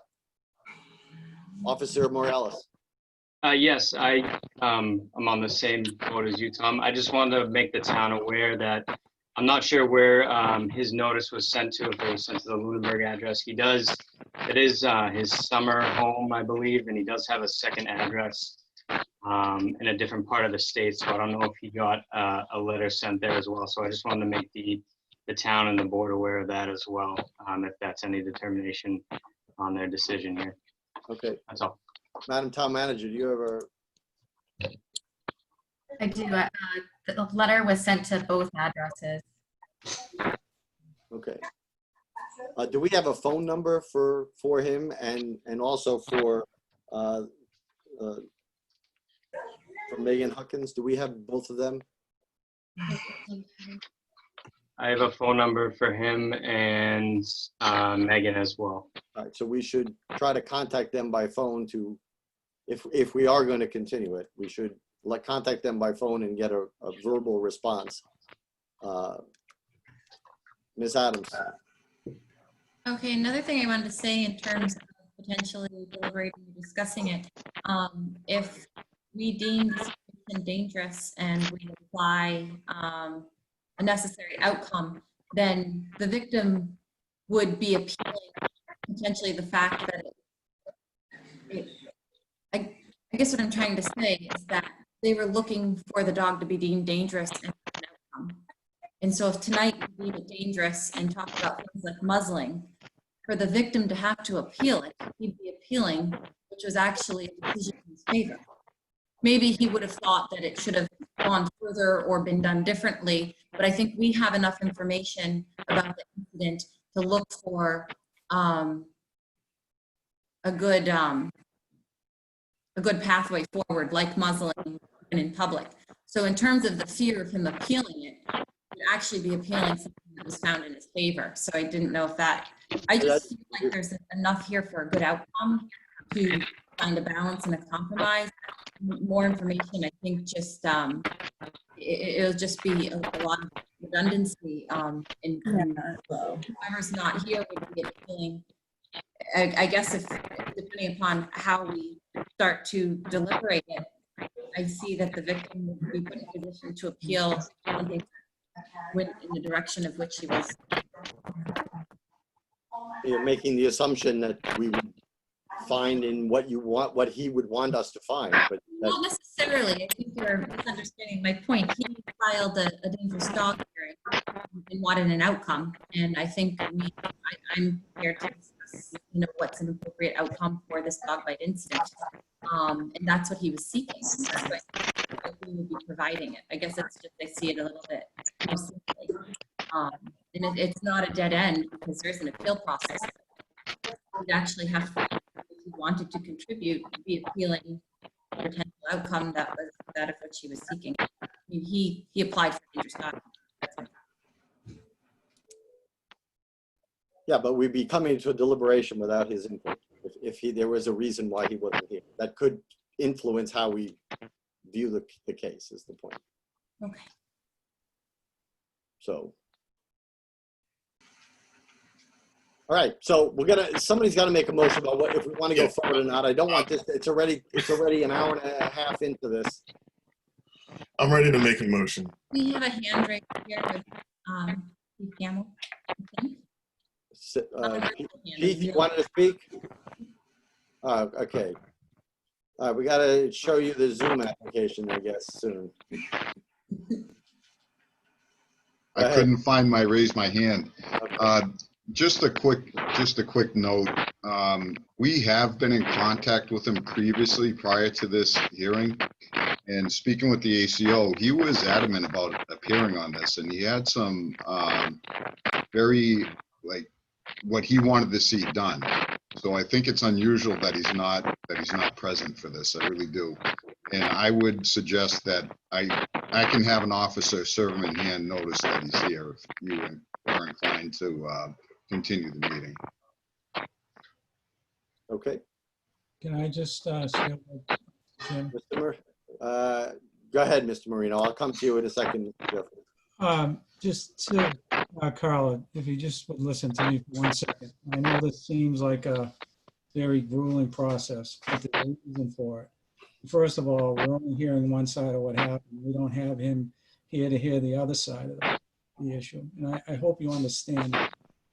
The other thing is, our job is to prevent any further victimization. In other words, we would not want to see a dog hurt somebody else after receiving a complaint like this. So you got to understand, we have to take our time in determining what is best for your dog and for you and for Katelynn. And I know if you're a nurse, you'd understand that dogs can kill people. And as I think Katey Adams already alluded to, a young child was killed in this town by a dog, and I happened to be present during that situation, and I had a hand in that investigation. I don't want to do that again. So we don't know you, we don't know the complainant. We're just trying to understand the situation. I'm just asking you to have some patience with it. That's all. It may require one more meeting just to make it right. You're muted. You're muted. Carolyn. I know, I have to unmute her. Okay. Thank Go you. ahead. I just really feel like he was so adamant, and I can say it right out loud. He wanted to have the dog put down. He was so adamant about that. He should have been here. You know, I mean, I'm sorry. We all made a way to be here, and he was so passionate about what he was going to do to this dog, you know, that has never bit anybody else. I mean, my God, I am a nurse, and I do know the dangers of dogs, and I know the dangers of animals. And I do know that when a dog or an animal is provoked or feels fear, they will attack. And this dog has never been aggressive before, never. So I'm asking you all to consider that this dog is safe on my property. He cannot get off the property. We wouldn't even let him leave the home. I mean, you can have this man's testimony, but the man has already shown that he's dishonest. He approached the dog he did not know. And I certainly would not leave a dog around my granddaughter. I mean, he's never left unattended that would attack my granddaughter or attack anybody. People have been in my home that have been afraid of dogs before, and he's never even flinched. I mean, Katelynn has testimony from a former dog officer that is also a dog trainer that could come in and give, you know, testimony. But again, he is an animal. They can be unpredictable. But I'm telling you, in the circumstance within my home and in my yard where he has an acre to run, nobody comes into the home that, you know, and we have places to put him. But he's not an aggressive dog. This man chose to approach these girls, put his face down in front of a dog that he didn't know. I'm sorry, but the testimony is going to be redundant. So you do what you need to do, I suppose. I understand that, you know, but this dog is not vicious. He's not a killer. I understand your position. Mr. Jeffries. And I appreciate the position that we've heard tonight. With that, I move to continue this hearing until next week to a date certain on August the 11th. Could I also ask something else as well? Sure. One moment. Because I'm at work right now. Do you possibly think this could be held on a Thursday or a Friday, or is that just too much to ask if I have to be present again? We have your testimony, so there was no reason for you to reappear. Thank you. And yes, and it would be during a regularly scheduled selectmen meeting, which was Tuesdays. So of course. I have a question as well. Go ahead, Ms. Newton. Since you already have my testimony as well, do you need me back on the call? I mean, I have an 8-month-old daughter that, I mean, I had to find someone to like watch tonight. You do So not, you do would this not call. have to appear. I mean, I would say you may be in your And I best also interest. have one other question. It may be in your best interest to appear because of hearing the testimony, but you do not have to, Mr. Kennefick. I would just advise you, I know it's probably difficult for you to attend, but you do have a right under the statute to question witnesses. So if Mr. Hazel does show up, you can ask him questions. And you can comment on things he says and otherwise defend yourself. So, I mean, I think it would be a good idea to make sure that you can be there for it. Okay. And just to be aware. If he doesn't show up, is my question. If he doesn't show up next week, will we have to continue this again till he does show up, or are we going to come to a conclusion next week? That I can't say for certain. I could say that we would probably run a determination next week if he doesn't show up. If he does show up, it's possible that we would finish it up in one night. Okay. I also would say to everybody, it is not the intention, and nor will it be the procedure next week, of rehearing everybody's testimony. We are just going to hear from people, if they choose to come, who have not testified, and then any questioning of those people who are allowed under a statute to question them. I'm not going to redo this whole thing for another hour and a half. So Okay. it will be, it should be a lot shorter. Okay, okay. I understand that. Was there a second to my motion? And I'm holding it because they wanted to ask a question. So Mr. Jeffries had made a motion. Do I have a second of his? I'll make that a second. Okay. Discussion, Ms. Adams. My discussion, I guess, is throw it in now. It's not really necessarily towards the motion, but I sense that there's a lot of, stress with the dog owners in terms of waiting for an outcome and the uncertainty. But luckily with the legal process, regardless of our determination, there is on both sides. So it's not if something really extreme was Tuesday, and it's obviously a very hard thing to go through another week of uncertainty.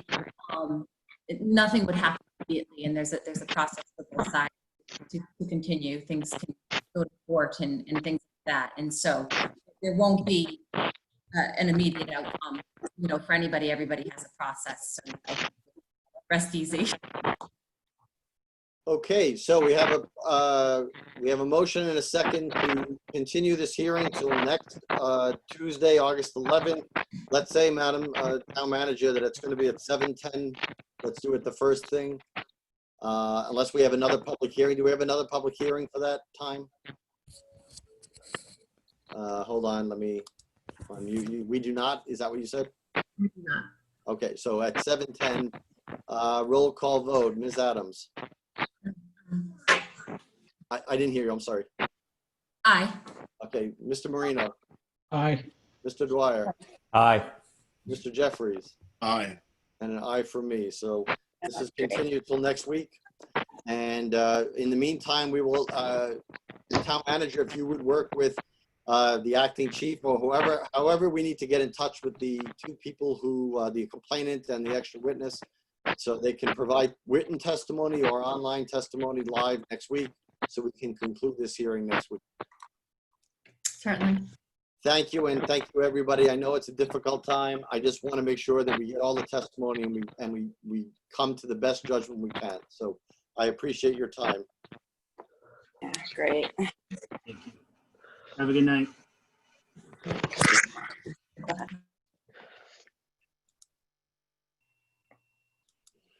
Okay.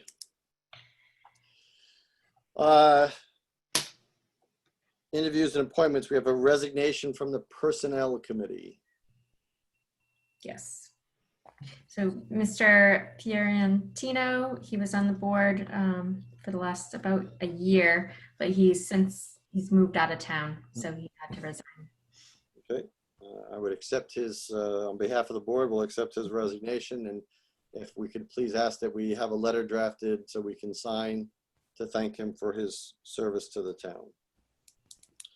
And quickly filling, this is the fastest resignation and filling of a position in the last 2 years, I think. So an appointment to the Personnel Committee of Joanna Bellata Simeone of 362 Sunset Lane, term to expire June 30th, 2022. Thank you for hanging in there, Ms. Bellata. Thank you. It wasn't easy. Joanna Bellata, 362 Sunset Lane. How are you all this evening? We're doing just great. Good. So tell us about yourself.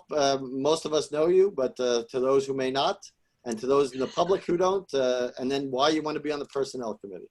Sure. Well, there's been so much focus, Chris Bernard, Dave McDonald, the town manager, every week reading off all the open positions.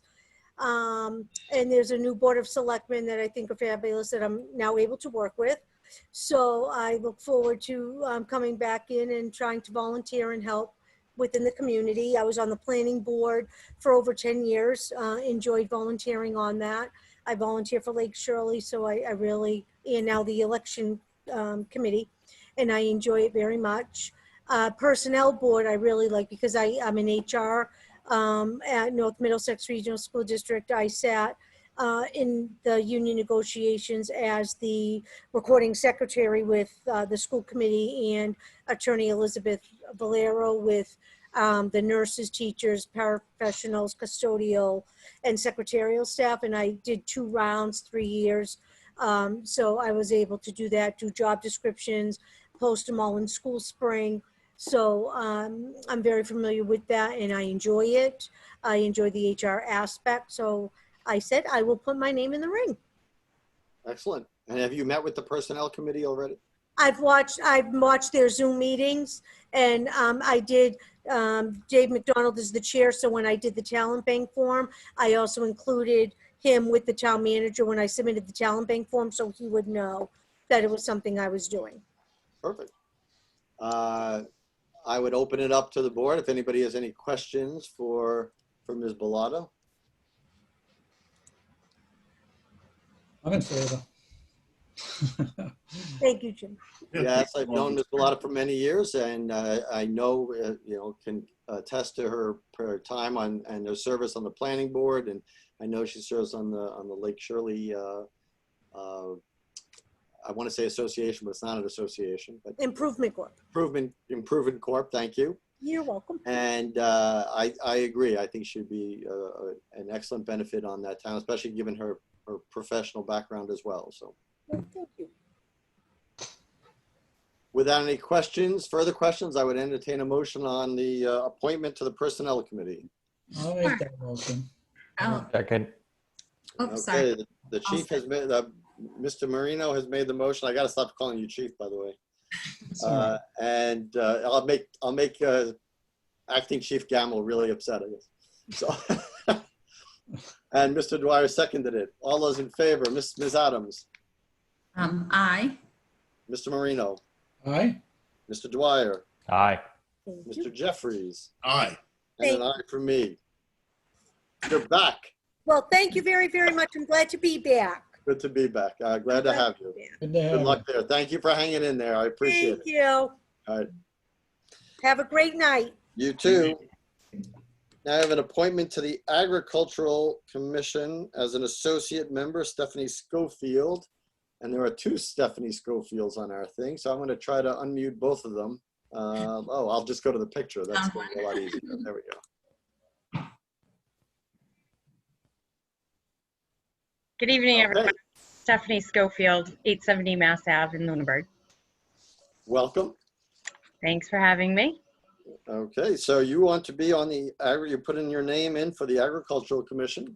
I am. Yep, So I tell us have a little bit about yourself, why you want to be on the commission. Sure. So I'm a small farm owner in town. I have a horse farm, and I used to be a 4-H leader here in town, and very active with the farmers market and just agriculture in general. And I'm seeing a lot of the big farms in town disappearing and more development occurring. So I'm very interested in trying to help preserve the right to farm community and the interest of small farmers in town, and just preservation with land and the commission overall, and some of the items that they have on their agenda really is part of my background. I've owned horses my whole life, dogs, chickens, ducks, you name it. Grew up farming, so it's just something that I really want to offer my services to and be a part of within the town. That sounds great. Have you met with the current Agricultural Commission and/or some of its members at least? Yes, I met with the whole commission. Their last meeting, Matt Allison and Mary Ray Holman and the rest of the board or commission. And was it a good fit? Did you? Yeah, I enjoyed their topics or stuff that I deal with on a day-to-day basis with the horses and just farming in general. So yes. Excellent. I will open it up to the board. Ms. Adams. I was just going to make a motion to appoint. Anybody, before you do that, does anybody have any questions for the applicant? I'll come back to you for the motion. No, go ahead, Ms. Adams. Oh, sure. Okay. Make a motion for Stephanie Schofield, 870 Mass Ave, term to expire June 30th, 2020. Join the Agricultural Commission. Do I have a second? Second. All right. All those in favor, Ms. Adams, Aye. Mr. Marino, Aye. Mr. Dwyer, Aye. Mr. Jeffries, Aye. and an aye for me, unanimous. Congratulations to you. And I'm sorry, I should have told Joanna, but Joanna knows as well. Please go to make an appointment with the town clerk's office to get sworn in at your earliest convenience and presumably before your next commission meeting. Okay. Thank you all. Thank you very much. Have a great night. You too. Okay, old business, FY21 Town Council Retainer. Madam Town Manager, I will let you run this. I will unmute Mr. Costa, who I'm sure will want to partake, I'm assuming, in this conversation. Yes. Okay. Thank you, Mr. Chairman. So I'll just read off the memorandum that I sent to the board. At the March 10th meeting, prior to the shutdown of town offices related to the pandemic, I had reported to the board that at the end of the fiscal year 2020, we would be completing 3 years with Mead, Tellerman, and Costa, providing town council services, and they have not increased our retainer for those 3 years. Mead, Tellerman, and Costa is proposing an amendment to their retainer agreement that would increase our monthly retainer $455 a month. The proposed fee increase is to adjust for inflation since 2017 and is based on their effective hourly rates, which the board has a copy of that calculation that was submitted by MTC. Mead, Tellerman, and Costa tracks their effective hourly rate on a month-by-month basis, and this is calculated by dividing the retainer amount by the billable hours. Attorney Costa has prepared an amended agreement reflecting this increase, which is included for the board's review. It would be my recommendation to continue services with MTC at the proposed retainer fee that increases the average hourly rate by $10.95 an hour. I've reviewed the legal expense account, and based on previous year's expenses and the current year's projected expenses, there are sufficient funds in that account, barring any extraordinary unforeseen legal expense. And this was pretty much put on hold, as everyone knows. We discussed it at a meeting, and it is postponed. Okay. I'll open up to the board. Ms. Adams. Sure. I just have a question. The $450 increase per month, which you said is a $10 per hour increase. I was wondering if you're able to tell what % increase that is. So the $450 more a month, how much in terms of a % is this as in terms of like a raise? I believe that is in his files. It looks like about 7%. Yes. And that's on that sheet. Yes, 7%. That was on the effective hourly rate sheet that Mead, Tellerman, and Costa submitted. You'll see in the notes, it's in the 400. They call it a cost of living raise. Does that seem a bit higher than a typical raise? Not cost of living, cost of adjustment for inflation. So that's about 2.5% a year. So that would be about over 3 years would be like 7.5%. So it seems to me, at least, it seems in line with inflation. Mr. Chairman. Mr. Dwyer. Who is asking here? Hold on. Mr. Costa, I'm sorry. There you go. Yes. Thank you. So, Mr. Chairman, maybe I can provide a bit of context to sort of help explain how we propose the rate adjustment. And I'll keep it brief because I know that you have the documentation before you. So we evaluate our rates, as you might imagine, as any business would do. We evaluate our rates on an annual basis for private clientele, for municipal clientele. We do it for clientele that we bill hourly, and we do it for clientele that is on a flat fee or retainer basis, like the town of Lunenburg.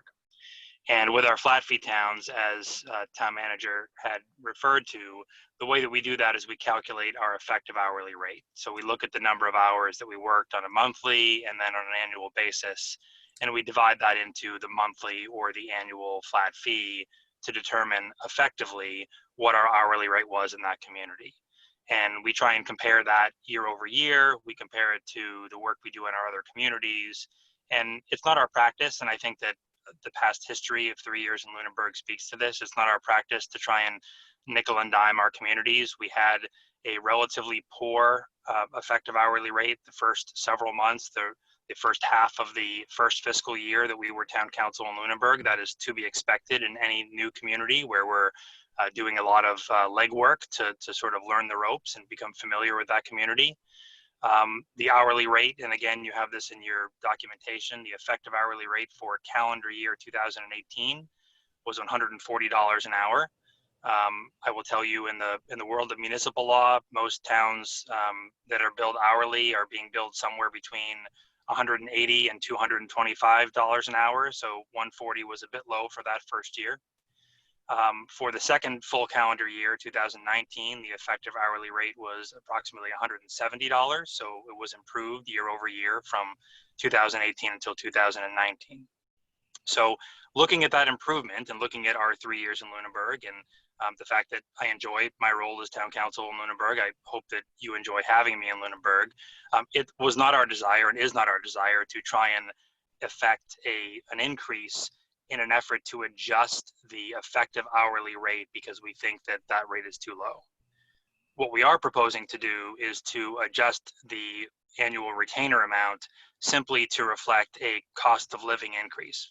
Most employers, even in the public sector, would recognize that a cost of living increase is usually somewhere between 2.5% and 3% a year.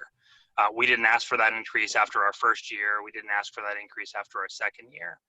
And so what we looked at is something, in fact, even less than the 2.5% to 3%. We just referenced the CPI, the Consumer Price Index, to look at the inflation value of money year over year.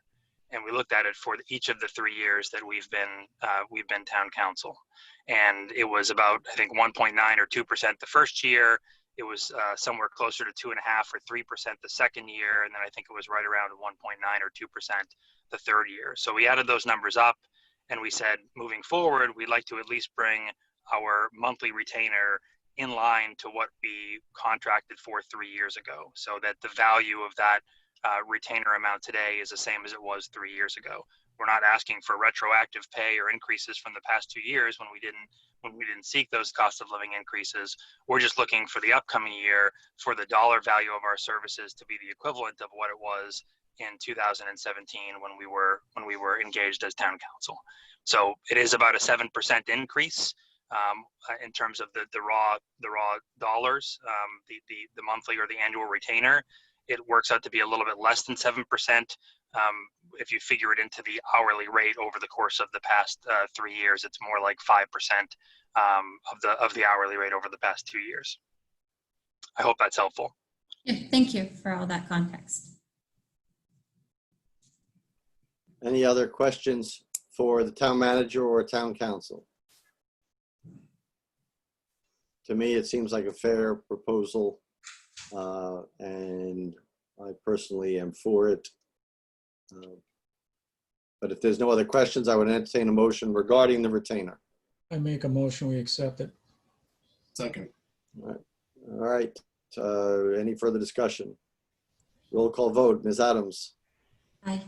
Mr. Marino. Aye. Mr. Dwyer. Aye. Mr. Jeffries. Aye. And aye from me. Okay, Adam, you're stuck with us for another, whatever, 3 years or whatever that is.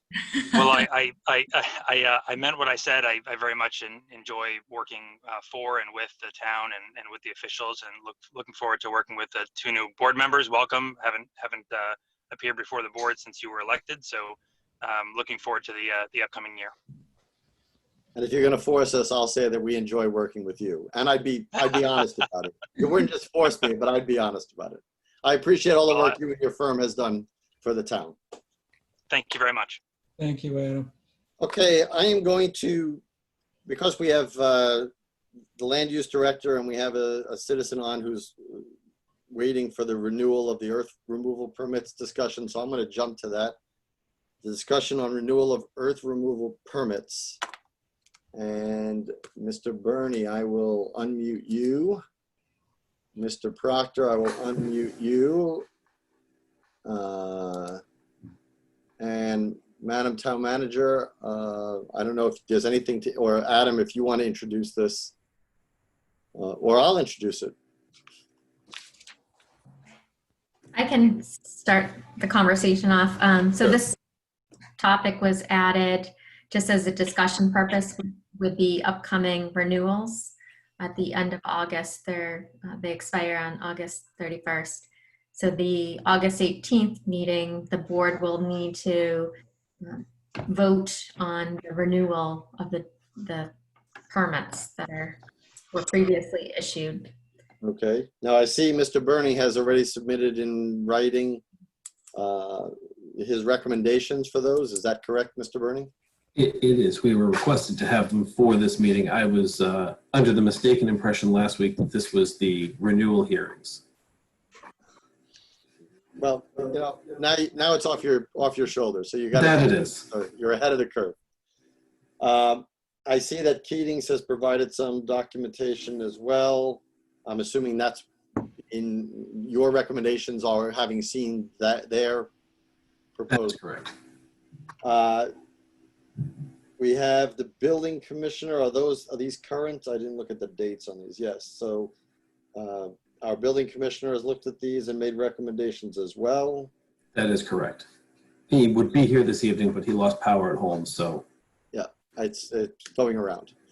So I mean, I don't know. This round at least of renewals seems like we have everything in place. Is there something that is not in place?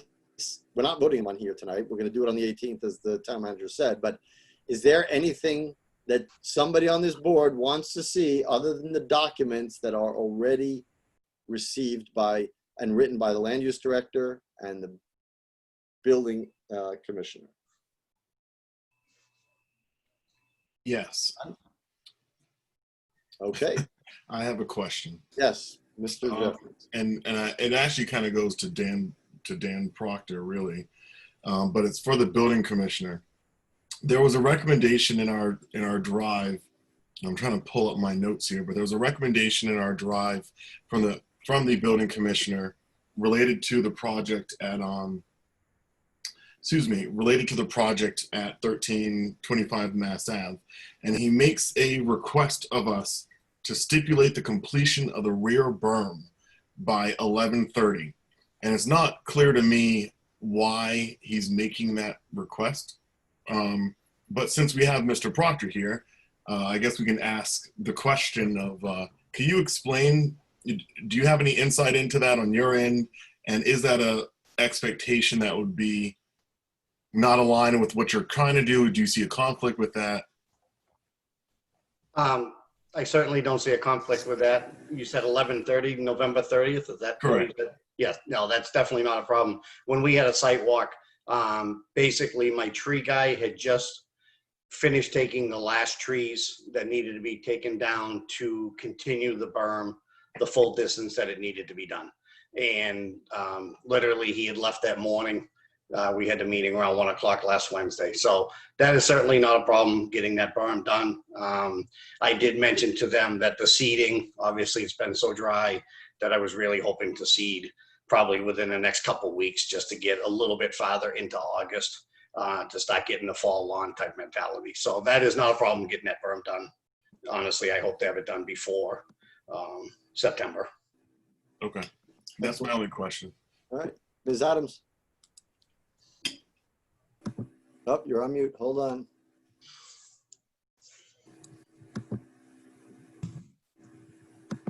Yeah, my only question in terms of next week's meeting, will Casey be available at the meeting? I know in the past Gary would come to the meetings with the hearings. Are we to expect that he'll be there along with Adam? 2 weeks, not next week, 2 weeks. Oh, I'm sorry. Yeah. I would hope he would be here because I know you've requested him, and if he provided documentation, he should be there to answer questions. So yes, so we should make sure that he is invite here. him or let him know when the meeting is. I think that would be. I will let him know. As I said, he did expect to be here tonight, but he got home and had no power. So it's hard to log without any power. We have power. People are looking at my expressions. I live amongst trees in a small house, and the sounds that are out there are not okay. I will not be available on the 18th. Okay. All right, so make sure to the board, read his reports. If you have any questions, submit to them in writing to him before then. I don't want to hold up anything because somebody had a question for Adam 2 weeks in advance. That's why he did his work early. So we can ask him questions. So thank you for letting us know. So if you're not going to be here in 2 weeks, if anybody has any questions about what he's written and the recommendations he's made, please contact him or call him so you have the answers to your questions. All right. So it looks like we're all set. I'm sorry to make you both wait so long, but it's better to have an uneventful part than an eventful one, I think. And I learned that I can't bring dogs to Hickory Hills. Not on the beach, at least. Not. Right. All right. Well, thank you Thank both. you. Thank Have you. a good night. All right. Let's try to accelerate this before town manager loses her campfire there. I know, it's such a good camping look, Heather. You've nailed it. Look of darkness. Mr. Chairman, could we take the intermunicipal agreement out of order? Sure. We just did, at your request. Intermunicipal agreement for Central Mass Regional Stormwater Coalition. All yours. This is every so many years, the town enters an intermunicipal agreement with a coalition of towns that's for stormwater needs. And so it's pools the money and is used for GIS and training and all stormwater related purposes. So this year the coalition voted on reducing the cost to $1,000 versus $4,000 for this year due to the alone, right? This year alone, and then it goes back up the next 2 years, correct? Okay. Correct. So again, there's been a very important coalition for pooling resources of towns so that everybody who's facing the stormwater recommendations can not do it individually and kind of pool their resources and gain knowledge together. It's been very helpful. So I would recommend that we approve the signing of this new IMA. Anybody have any questions for the town manager on it? And I would entertain a motion regarding the intermunicipal agreement for Central Mass Regional Stormwater Coalition. Make a motion, we do it. Second. Okay. Any further discussion? Roll call. Ms. Adams. Aye. Mr. Marino. Aye. Mr. Dwyer. Aye. Mr. Jeffries. Aye. An aye from me. Anything else out of order that we need to take? Okay. No. Review of FY21 Board of Selectmen and Town Manager goals. So let's go to the Town Manager goals first. They were pretty much prepared last week. There was some minor changes made in them, I believe. Track changes. And that was under goal number 2 of goal number 2, action number 2 was changed in the wording. Does anybody have any questions about that?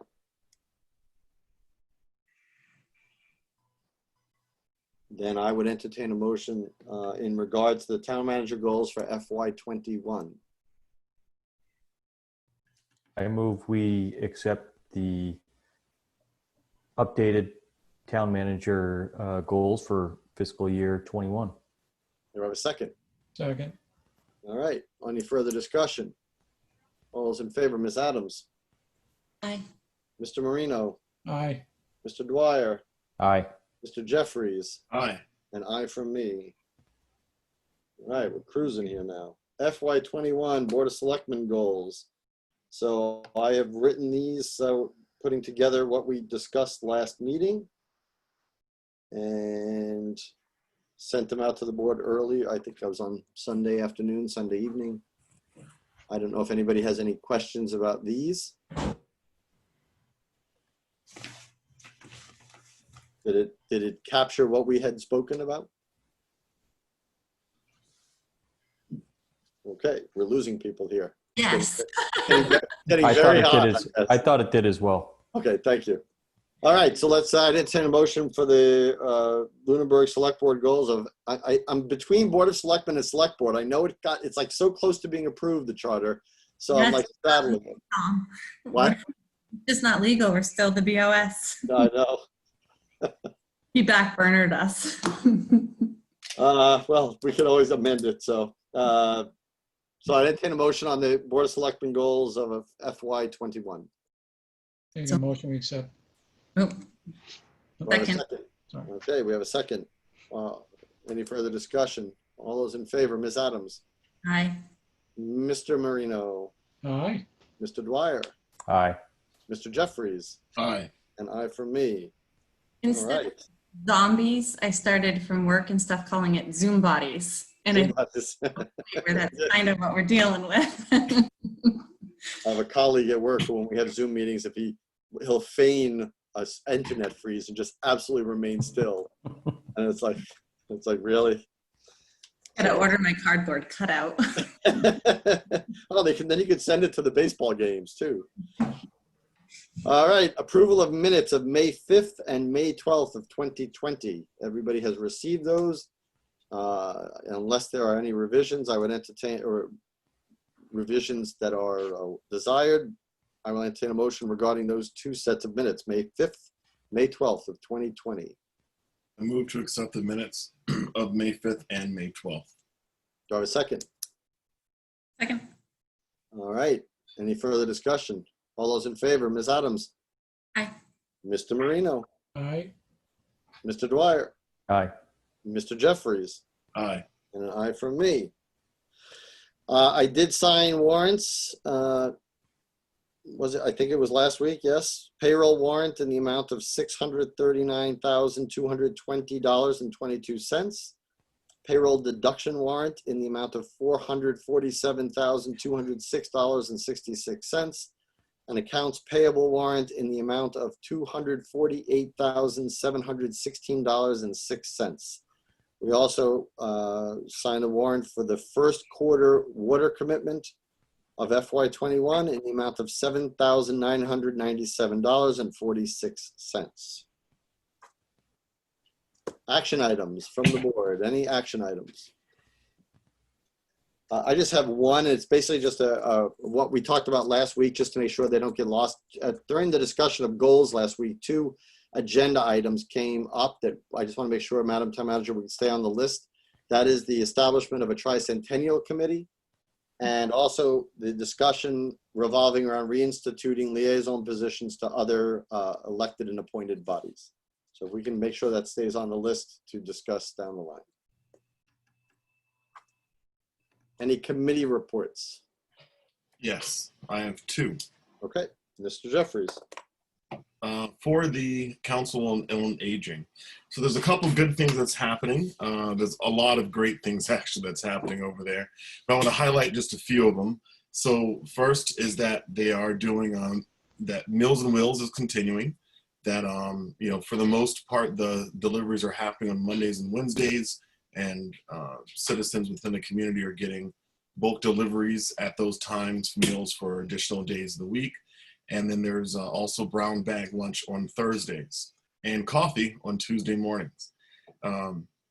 So they are continuing to have at the senior center at the Eagle House, they are having groups with 10 people or less. And, you know, and during this time, one thing that I know, speaking with Sue Dory, that she highlighted was that not everyone has a computer or, you know, for that matter, even an email address. And so one of the concerns from our senior population is having contact, having people in their lives that they're interacting with. And so having the ongoing groups at the Eagle House is really vital for the emotional well-being of our senior community, as well as for the sense of socialization that we all need to thrive. There are farmers market coupons available, and there will be, I think it's Tai Chi in the Park. That's happening, I believe it's this week as well. And a couple other things I just want to highlight from the Senior Center. Let's see, they've done hundreds of wellness calls to check in on seniors, and most people are reporting that they are doing well. Excellent. All right, and the next committee report is from the TC Passios Design Committee. So we had a meeting last week, which was a meeting with the engineering and architectural architect for the project. And I just want to kind of read through some notes here. And if there are any questions, feel free to ask. So the key points in the discussion was that there was an analysis done of TC Passios building, and key points that came out was that the structure seems to be in good shape, except for the library addition due to active roof leaks, that there is a need for a roof replacement, that water's puddling on the roof, and that there's related ceiling work that's needed. The boiler room has a notable amount of water damage to the masonry. There's no significant settling throughout the building, although there are some cracks in places, which is to be expected based on the age of the building. Boilers are in good condition, and there's more heating capacity than is needed. New air handlers, however, will be needed, and the ventilation system does not meet current code requirements. All plumbing fixtures are going to need replacement. The existing generator is working, but its size will need to be reassessed based on the design for any kind of new interior layout. We're awaiting the detailed engineering analysis, civil, structural, mechanical, and the results for the hazardous material testing. There will be a building code review to identify all areas that should be modernized to meet current coding requirements. And part of the process that they've undertaken, which I was really happy to hear about, that they've completed many interviews with employees to see if there have been program changes since the 2015 TAP-A study. Additional interviews will occur in the coming weeks. At the time of this report, they hadn't interviewed everyone. A couple key vision notes from staff requests that stood out were three things. There were many notes, but the three commonalities were requests for improving accessibility, for it to be whatever the design is for the building, for it to be efficient and functional, and for it to be a one-stop shop. And then there also was some discussion on community use with the Boys and Girls Club, that they're looking for additional program space. And there is a question here for this board, which I'm bringing from that committee, excuse me, which is that the Boys and Girls Club is looking for additional space. And the select board should expect a request coming from them in the coming weeks. Now, the charge of the TCP Design Committee does include community space, and the Boys and Girls Club is a community organization. So the question is it within the purview of the TCP Design Committee to explore relocation or program expansion with the Boys and Girls Club, or does another process need to precede that engagement? And to be clear in this question, and I wrote this from my own notes, to be clear what they're asking is the Boys and Girls Club is looking for some more space, more program space. And there is a question here of, do we need to do anything with them to accommodate that or to coordinate that? Or is the TCP Design Committee able to consider that as they review what the building can be used for? Okay, Ms. Adams. Sure. I don't know if there's any follow-up to Michael's question. Oh, I thought that's what your hand was. No, I put mine up a while ago, so okay. it's a separate. I will ask, to me, the way it was written and to my mind, the design committee has the ability to, because as you noted, it has the ability to consider community spaces and community additions. I would say it's within your purview as a committee to discuss if the capacity exists to accommodate requests, I would assume. So I think the Boys and Girls Club has made it clear over several years while this has been going on that their current building is beyond capacity or at capacity, so it's limiting how many people they can have involved. And also the property around it limits the outdoor space and the outdoor activities that they can use, and they've been using either during winter weather or even summer, the outside grounds. They've been using TC Passios, the building and the grounds already, and they have been actively looking at it. So it's not coming as a surprise to anybody. They have been very vocal about that. So my guess, from my perspective as one person, would be that you have it in your charge to be able to do that if you can accommodate it and the rest of your committee agrees to it. Anybody else have any comments to his report? Okay, now Ms. Adams. Okay, yes, I had some, I had watched the beginning of it live and then went back and watched the rest. And I did have some questions about the committee and this conversation goes with it in terms of, have we formally defined what the charge of the committee is? Because there's a little bit of a discrepancy in the sense that town meeting voted that they want to see plans and a price. And town meeting did not vote for this to be the plan, right? They really, the nuances, they were looking for what would this cost? The vote was to study what the cost would be, get the architectural design. Because during the meeting, there tends to be some discussion of starting to do community outreach and community engagement. And I feel like there's a little disconnect there because we are not at that point. You know, I think what the town asked for is what would this cost? But they didn't ask for it to be, you know, sold as a project. So I just feel like it's confusing to me that was this group created to help look at the design, or were they created to, you know, push the design? And so I have a little confusion there because there seemed to be so much momentum to work on this one vision in a way that I don't know if it takes into consideration everything. For example, because I had, you know, obviously voiced my desire to participate in this, because even if it happens, I have some concerns. For example, the Boys and Girls Club. I have 2 children about to be 13. I have a 10-year-old and a 7-year-old. One thing I love about the current building, although small, is it's completely isolated. It's its own building. Only the children that belong there and the staff belong there are in it, and I think that creates safety. Bringing Boys and Girls Club into a wing of this building, I have a lot of concerns in terms of the general public going in and out for building permits and, you know, just general town hall activity, and bringing in this age group of children into the same building. I've always asked a lot of questions about safety because it sounds great, or it used to sound great, but with COVID, nothing sounds great about bringing people together.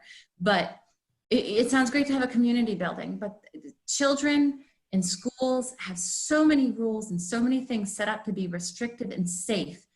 Tossing around ideas like throw this group in here and put these people there, where what bathrooms will be accessible, what will be used, what are the entrances? These are questions I'd want to ask the architect, and I can still go on a meeting, give public comment and things like that. But as we talk about people who want to use the building and things, there's so many questions to ask and so much concern that I have for this space sort of having too many things thrown at it, and who pays for this. So since this is our committee that we created as selectmen, I want to go back and say, did we create a charge? Where is it written? Can we define it? And can we be very clear with the importance of the end outcome of any town building, that we are really keeping track of what's happening here and getting, not doing community outreach to sell something, but doing community outreach to get input. There's a big difference. I'd like to, if I can respond, just to give some clarity. To sure. And before you do, I just want to make sure that this was a committee report and not meant to be a discussion about the project. So there was a particular question. There was a particular question about the charge, and we can look that up. And if we can get the verbiage that was used to create that for next meeting, that would be great. I just wanted to keep focused here because it's been a long meeting. Yeah. Go ahead, Mr. Jeffries. Yep. So one of the things that I want to be kind of re-stress this about where the committee, where we are at, and I'm the newest member, but where we're at in the process is that we're still going through a detailed engineering analysis of what the building needs, and also a code review of what's required to get the building up to code. Part of the investigation process is also to interview and discuss with town employees at Ritter Building, people who are currently using Town Hall, people who are currently using TC Passios, to get a better understanding of what their program needs are, how much space they currently have? Is it working for them? Do they need more? This stuff was reviewed in the 2015 TAP-A study, and this is just an expansion upon that. The discussion is not at the point where it is pointing out, this is what we're going to do here, this is what we're going to do there. That is much further, not much further, but that's further down the road, and that discussion is not what's on the table now. Now, briefly, what has been discussed is that because of the size of the building, because of the discussions about there being, you know, the Boys and Girls Club was mentioned at the last meeting, and there was kind of mixed sentiment on that, which is why I presented the question to the board. But the general view is that there would be separate entrances, that there would be a primary entrance with the view as it's coming forward now, that if town offices were in this space, that there's a different need there versus having an area that's dedicated for Boys and Girls Club, for example, that would be a different part of the building, completely separated from the rest with a separate entrance. Again, I don't want to put the cart before the horse by pretending as if there's some map that says you're going here and you're going there, because this process is just not there yet. Again, it's an analysis of the building first to figure out what can be done with the building. Okay. Thank you. So Madam Town Manager, if we can get the charge of how this committee was funded, we can review that on the next agenda item. It would be good to get it in advance, and then we can have a short discussion on it or whatever link, but presumably it'll be clear.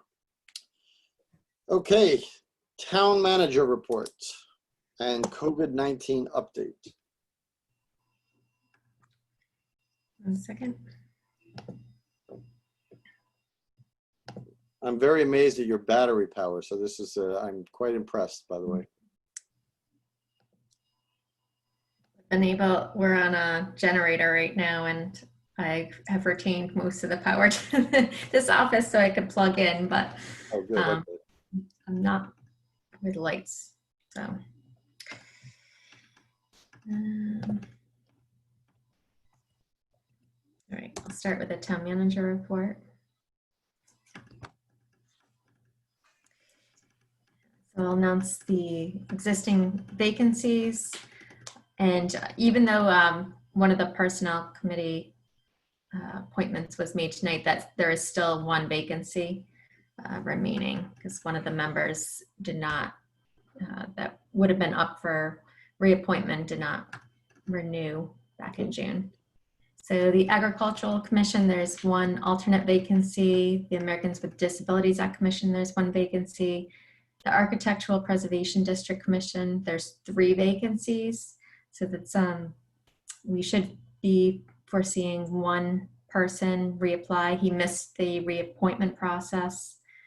He was a current member and didn't get his application in time, but he should be reapplying. So because they are without a quorum right now, which is important. Here are vacancies for fence viewers, where we have one talent bank application that will be at an upcoming meeting.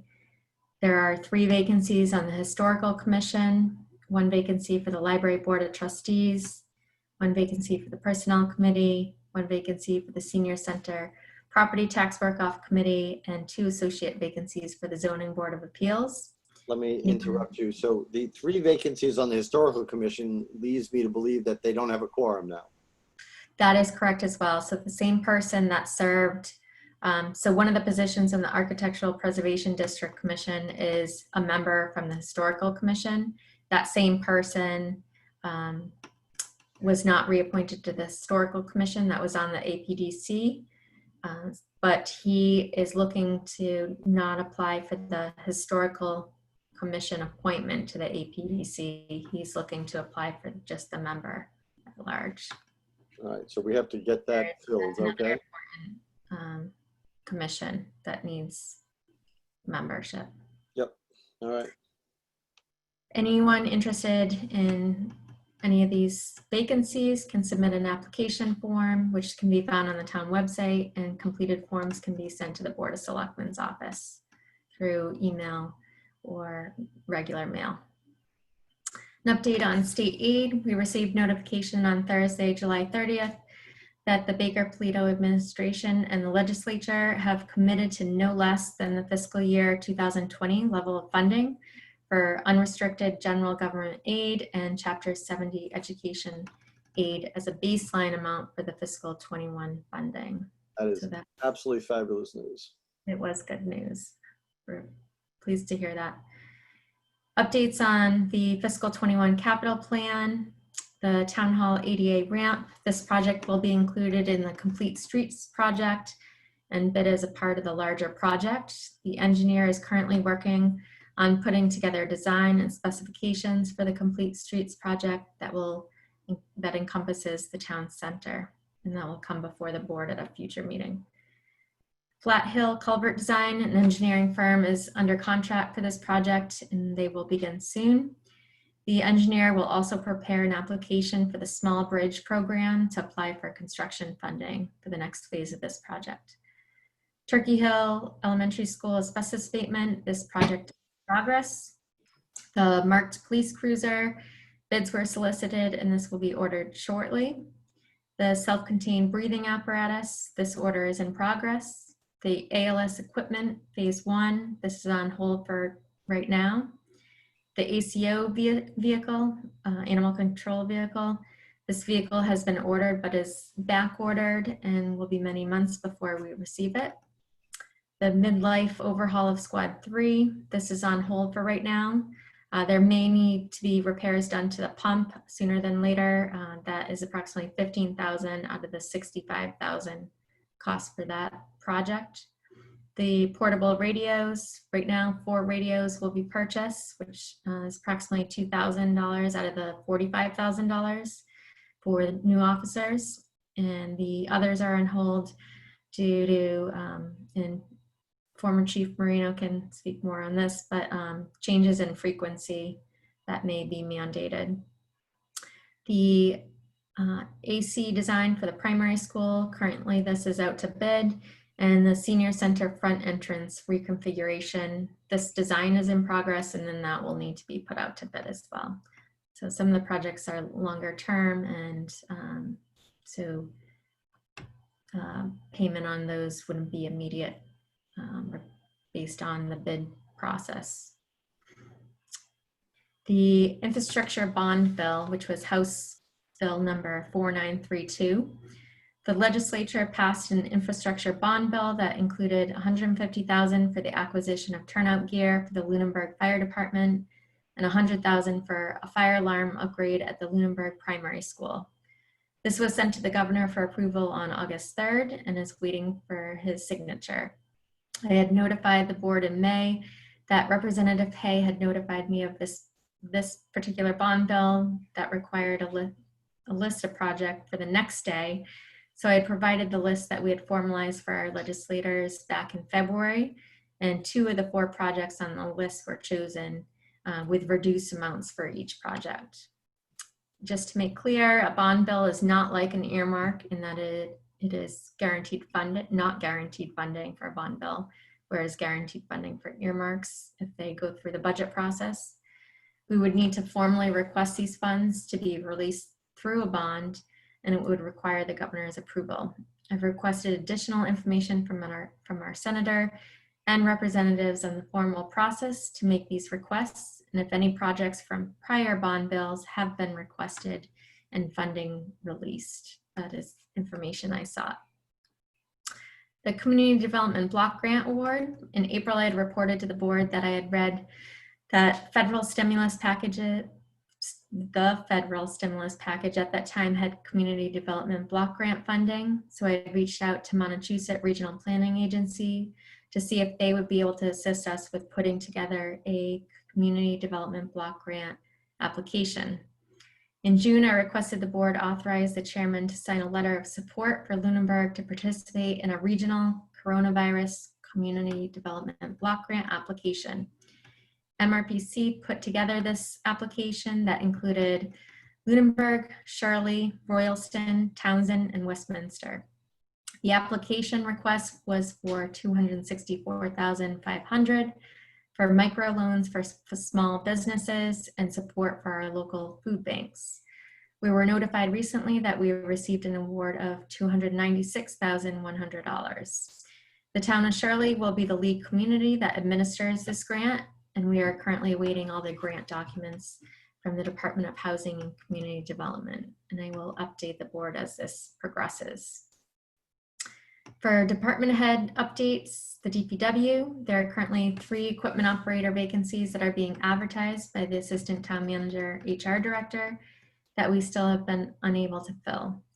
The director reported that Mass DOT finished the 100% design phase for the Pleasant Street Bridge project, and the engineer is addressing Mass DOT's comments in order to put the project out to bid in August.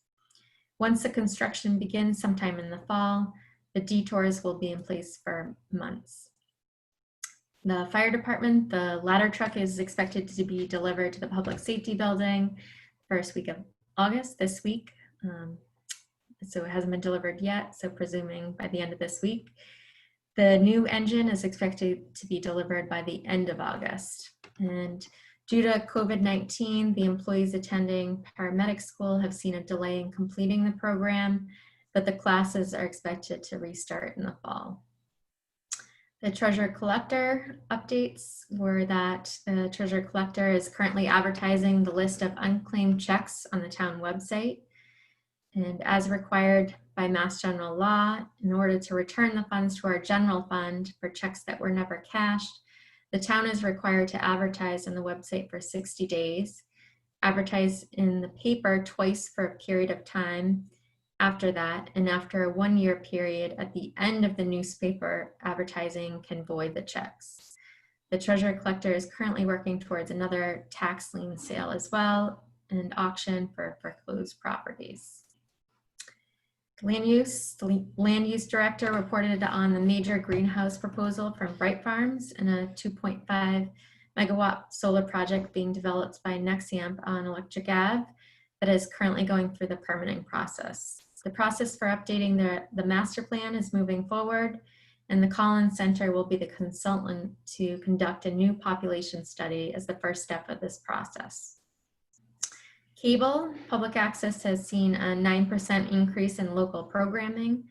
The cable manager and IT have ordered and will be installing the equipment needed to move towards having an in-person meetings that we can also conduct Zoom meetings. The third channel, an educational channel, is up and running and will be able to run library programs and information on stormwater to meet one of the requirements of our MS4 permit that would be considered educational programming for that channel. The library director reported that curbside checkout is going well. All the return books are quarantined in the community room. And the summer meal program called Project Bread that has operated out of the library community room in the past is doing meal pickups at the TCP building Monday through Thursday, 11 to 12:30 p.m. The summer reading program ended July 25th. The Council on Aging director reported that there will be an armchair travel program on August 3rd with a 10-person limit. Tai Chi in the park on Wednesday, beginning on August 5th, and they have been having much success with their drive-through events. Bingo will start up on August 6th and will be every Thursday 2 to 3 p.m. and on Fridays 10 to 11 a.m. An ever popular program, and that's still with the 10-person limit. The finance director is working on closing out fiscal year 2020 and has posted all the fiscal year 21 budget accounts into Munis. For other announcements, the Conservation Commission has a meeting on Zoom Wednesday, August 5th at 7 p.m. The school committee has a meeting on Zoom on Wednesday, August 5th. I believe it starts at 6 p.m. The planning board has a meeting on Zoom on Monday, August 10th at 6:30 p.m. And town council is holding office hours on August 26th from 9 a.m. till 1 p.m. Any questions on the town manager report? I have one thing that came up, and it's more of an action file, but it reminded me, since the master plan was talked about. In recent years, I have not heard what the current affordable housing percentage is in Lunenburg. Can we get that from the land use director, please?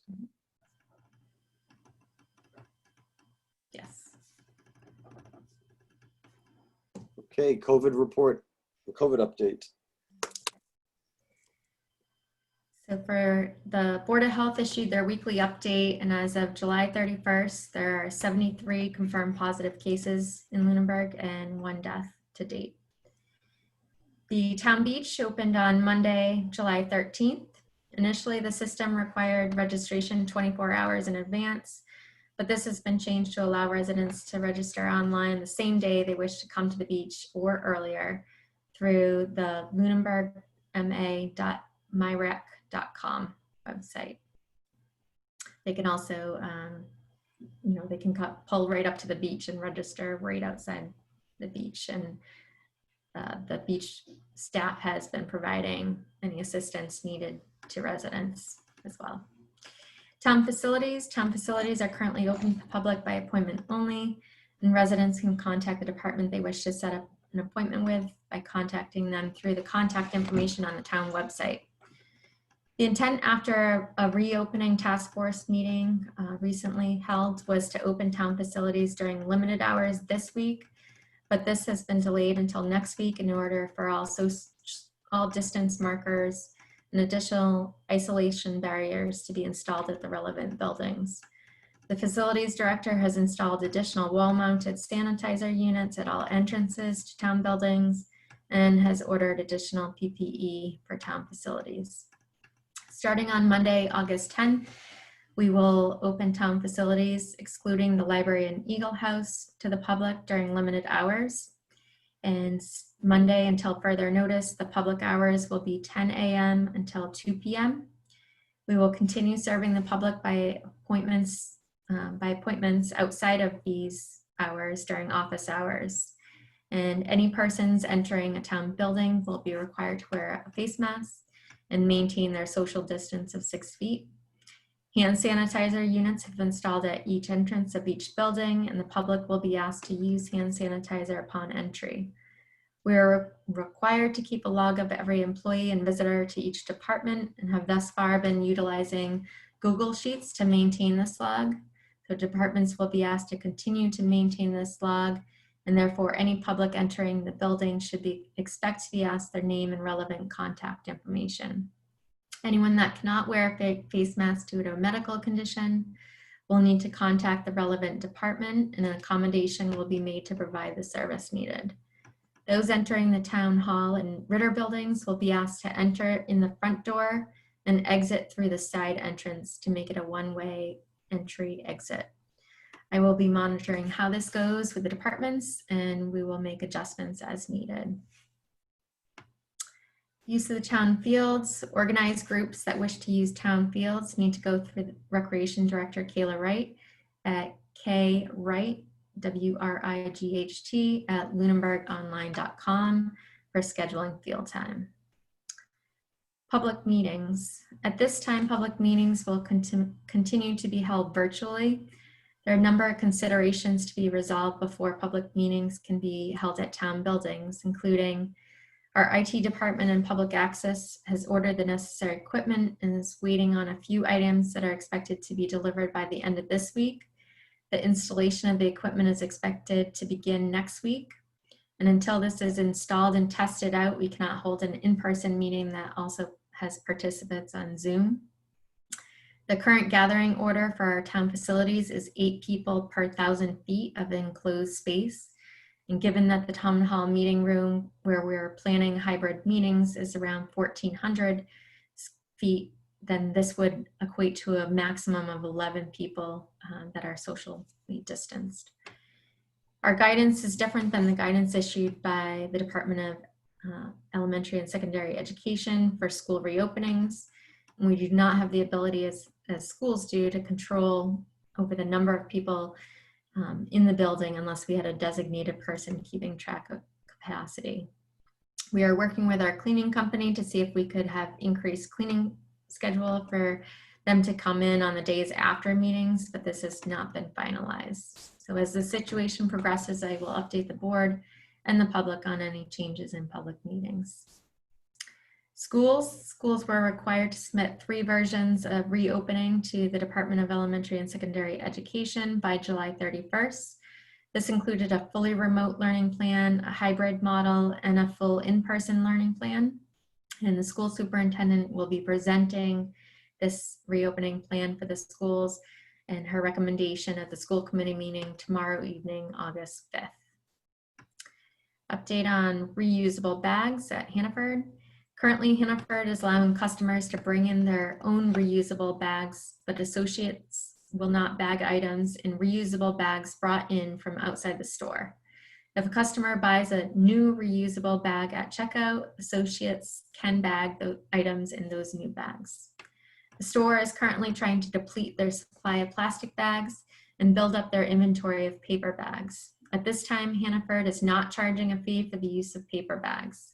Effective August 17, 2020, Hannaford will no longer provide single-use plastic shopping bags, and a fee for the use of paper bags will be reinstated.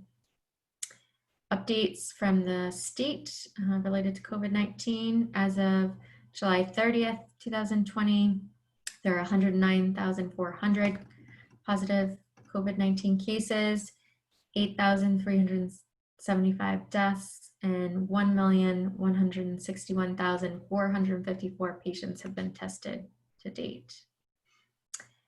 There was a travel order issued by the governor that became effective on August 1st, requiring all visitors and returning residents entering Massachusetts must follow new travel orders, and visitors entering, including returning residents who do not meet an exemption, are required to complete a Massachusetts travel form prior to arrival unless you're visiting from a lower risk state that is designated by the Department of Health, which can be found on their website with a list of low risk states. And you're required to quarantine for 14 days or produce a negative COVID-19 test result that has been administered up to 72 hours prior to your arrival in Massachusetts. If your COVID-19 test result has not been received prior to arrival, visitors and residents must quarantine until they receive a negative test result. And failure to comply may result in a $500 fine per day.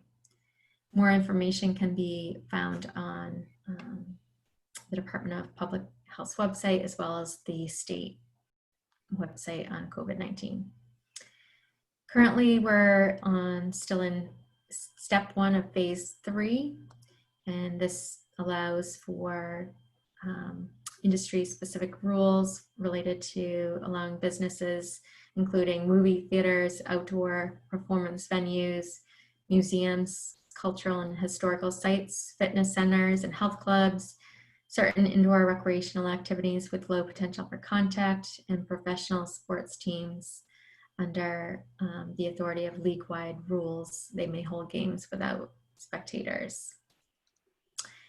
The current gathering order, as I referenced earlier regarding buildings, under the updated gatherings order that was issued by the governor on July 2nd, indoor gatherings are limited to 8 people per 1,000 square feet, but should not exceed 25 people in a single enclosed indoor space based on that 1,000 square foot ratio.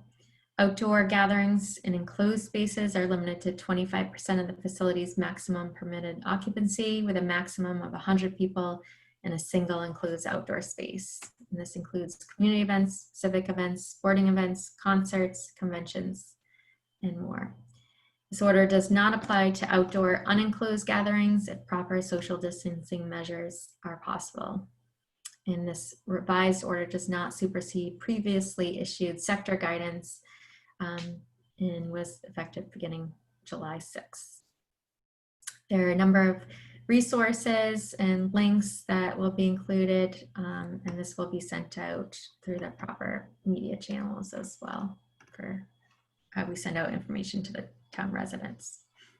And be on the website too, right? Yes, on the website as well.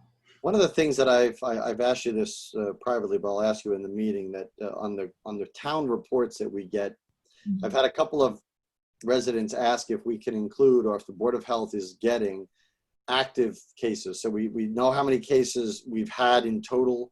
We know how many deaths we've had in total, but we don't know how many active cases at any time we have. Is that possible to get that information? I can make that request to the Board of Health, and the agent reports to the Board of Health.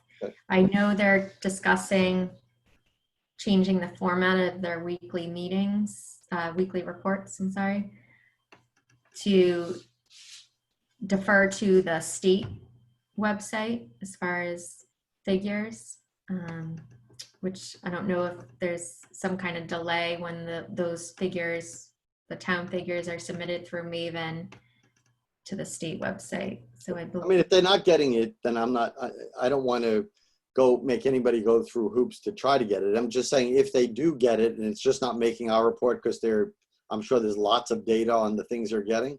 If it is there, it would be nice to be able to provide it, but it's not critical, obviously.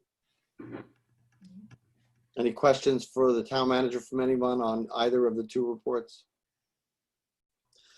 Okay. Next meeting is next Tuesday, August 11th, 7 p.m. Same Zoom ID, I'm sure. Before we do the public comment, I just want to let everyone know that we will have a motion to go into executive session after this meeting, which will be on a separate private Zoom meeting. But before that, I'll ask if there's any public comment from the public. Mr. Passios.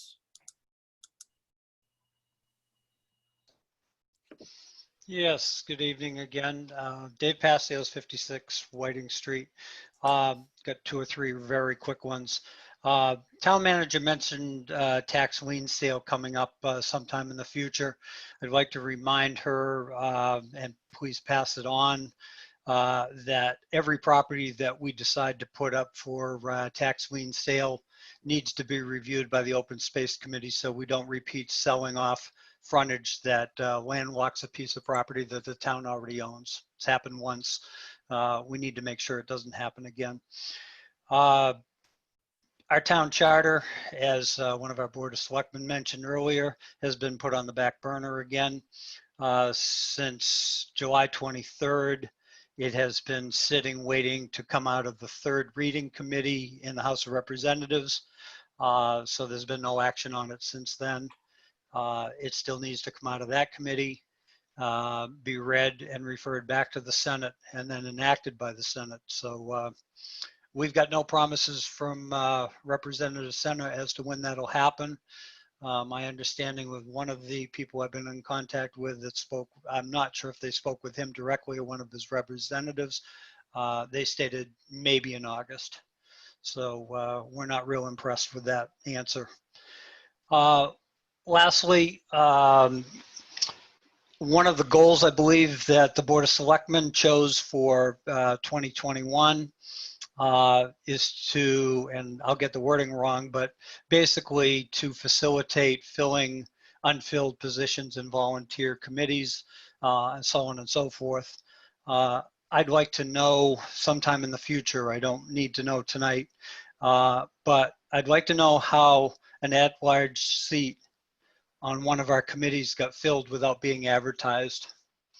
I'll leave it at that for right now because I am still fact finding about it, but there is a seat that was vacated in May and has been filled, but to my knowledge so far it was never advertised.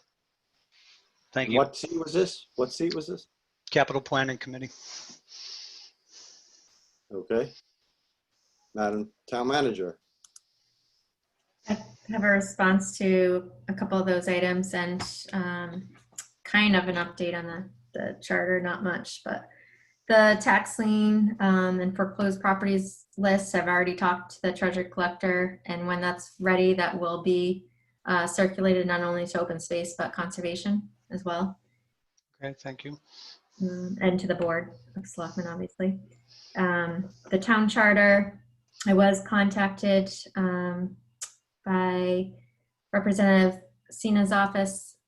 They have requested a couple different, they requested a complete copy of the current charter. So I forwarded that information to them.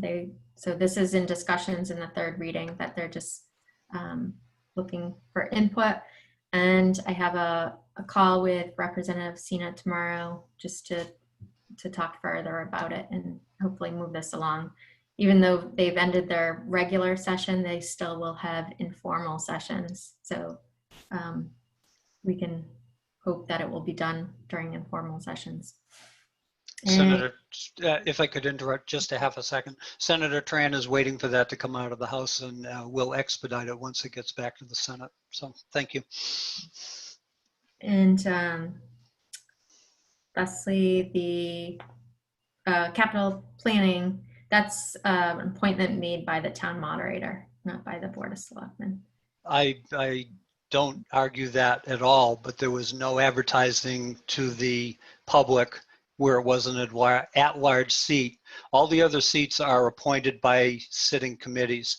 That seat is open to the public. If the public's not aware that the seat is available, then you're not going to see a form filled out from anybody, any member of the public requesting to be considered to fill that seat.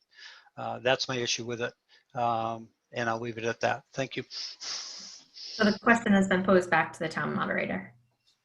Yes, and I'll be meeting with him via telephone sometime in the next couple of days. He's been on vacation. Thank you. All right, any public comment from the board this evening before we go? No, so right after this meeting, please join immediately to the executive session. So I would entertain a motion to enter executive session pursuant to Mass General Law, Chapter 30, Section 21, to discuss strategy with respect to collective bargaining, and the chair so declares that an open meeting may have a detrimental effect on the negotiating position of the governmental body, in this case, the Lunenburg Education Association. And the meeting will adjourn after exiting, not to come back to public session. So moved. Hold on, let me get Katey unmuted here. Yes. Thank you. No, I was just going to say so, but I'll see. So we have a second. You have a second. Okay. Any further discussion on this? All those in favor, Ms. Adams, Aye. Mr. Marino, Aye. Mr. Dwyer. Oh, Mr. Dwyer is muted. Aye. Mr. Jeffries. Aye. And an aye for me. Good night, everyone. And please take care of yourselves and take care of each other. See you next week. Bye. Good night. Good night.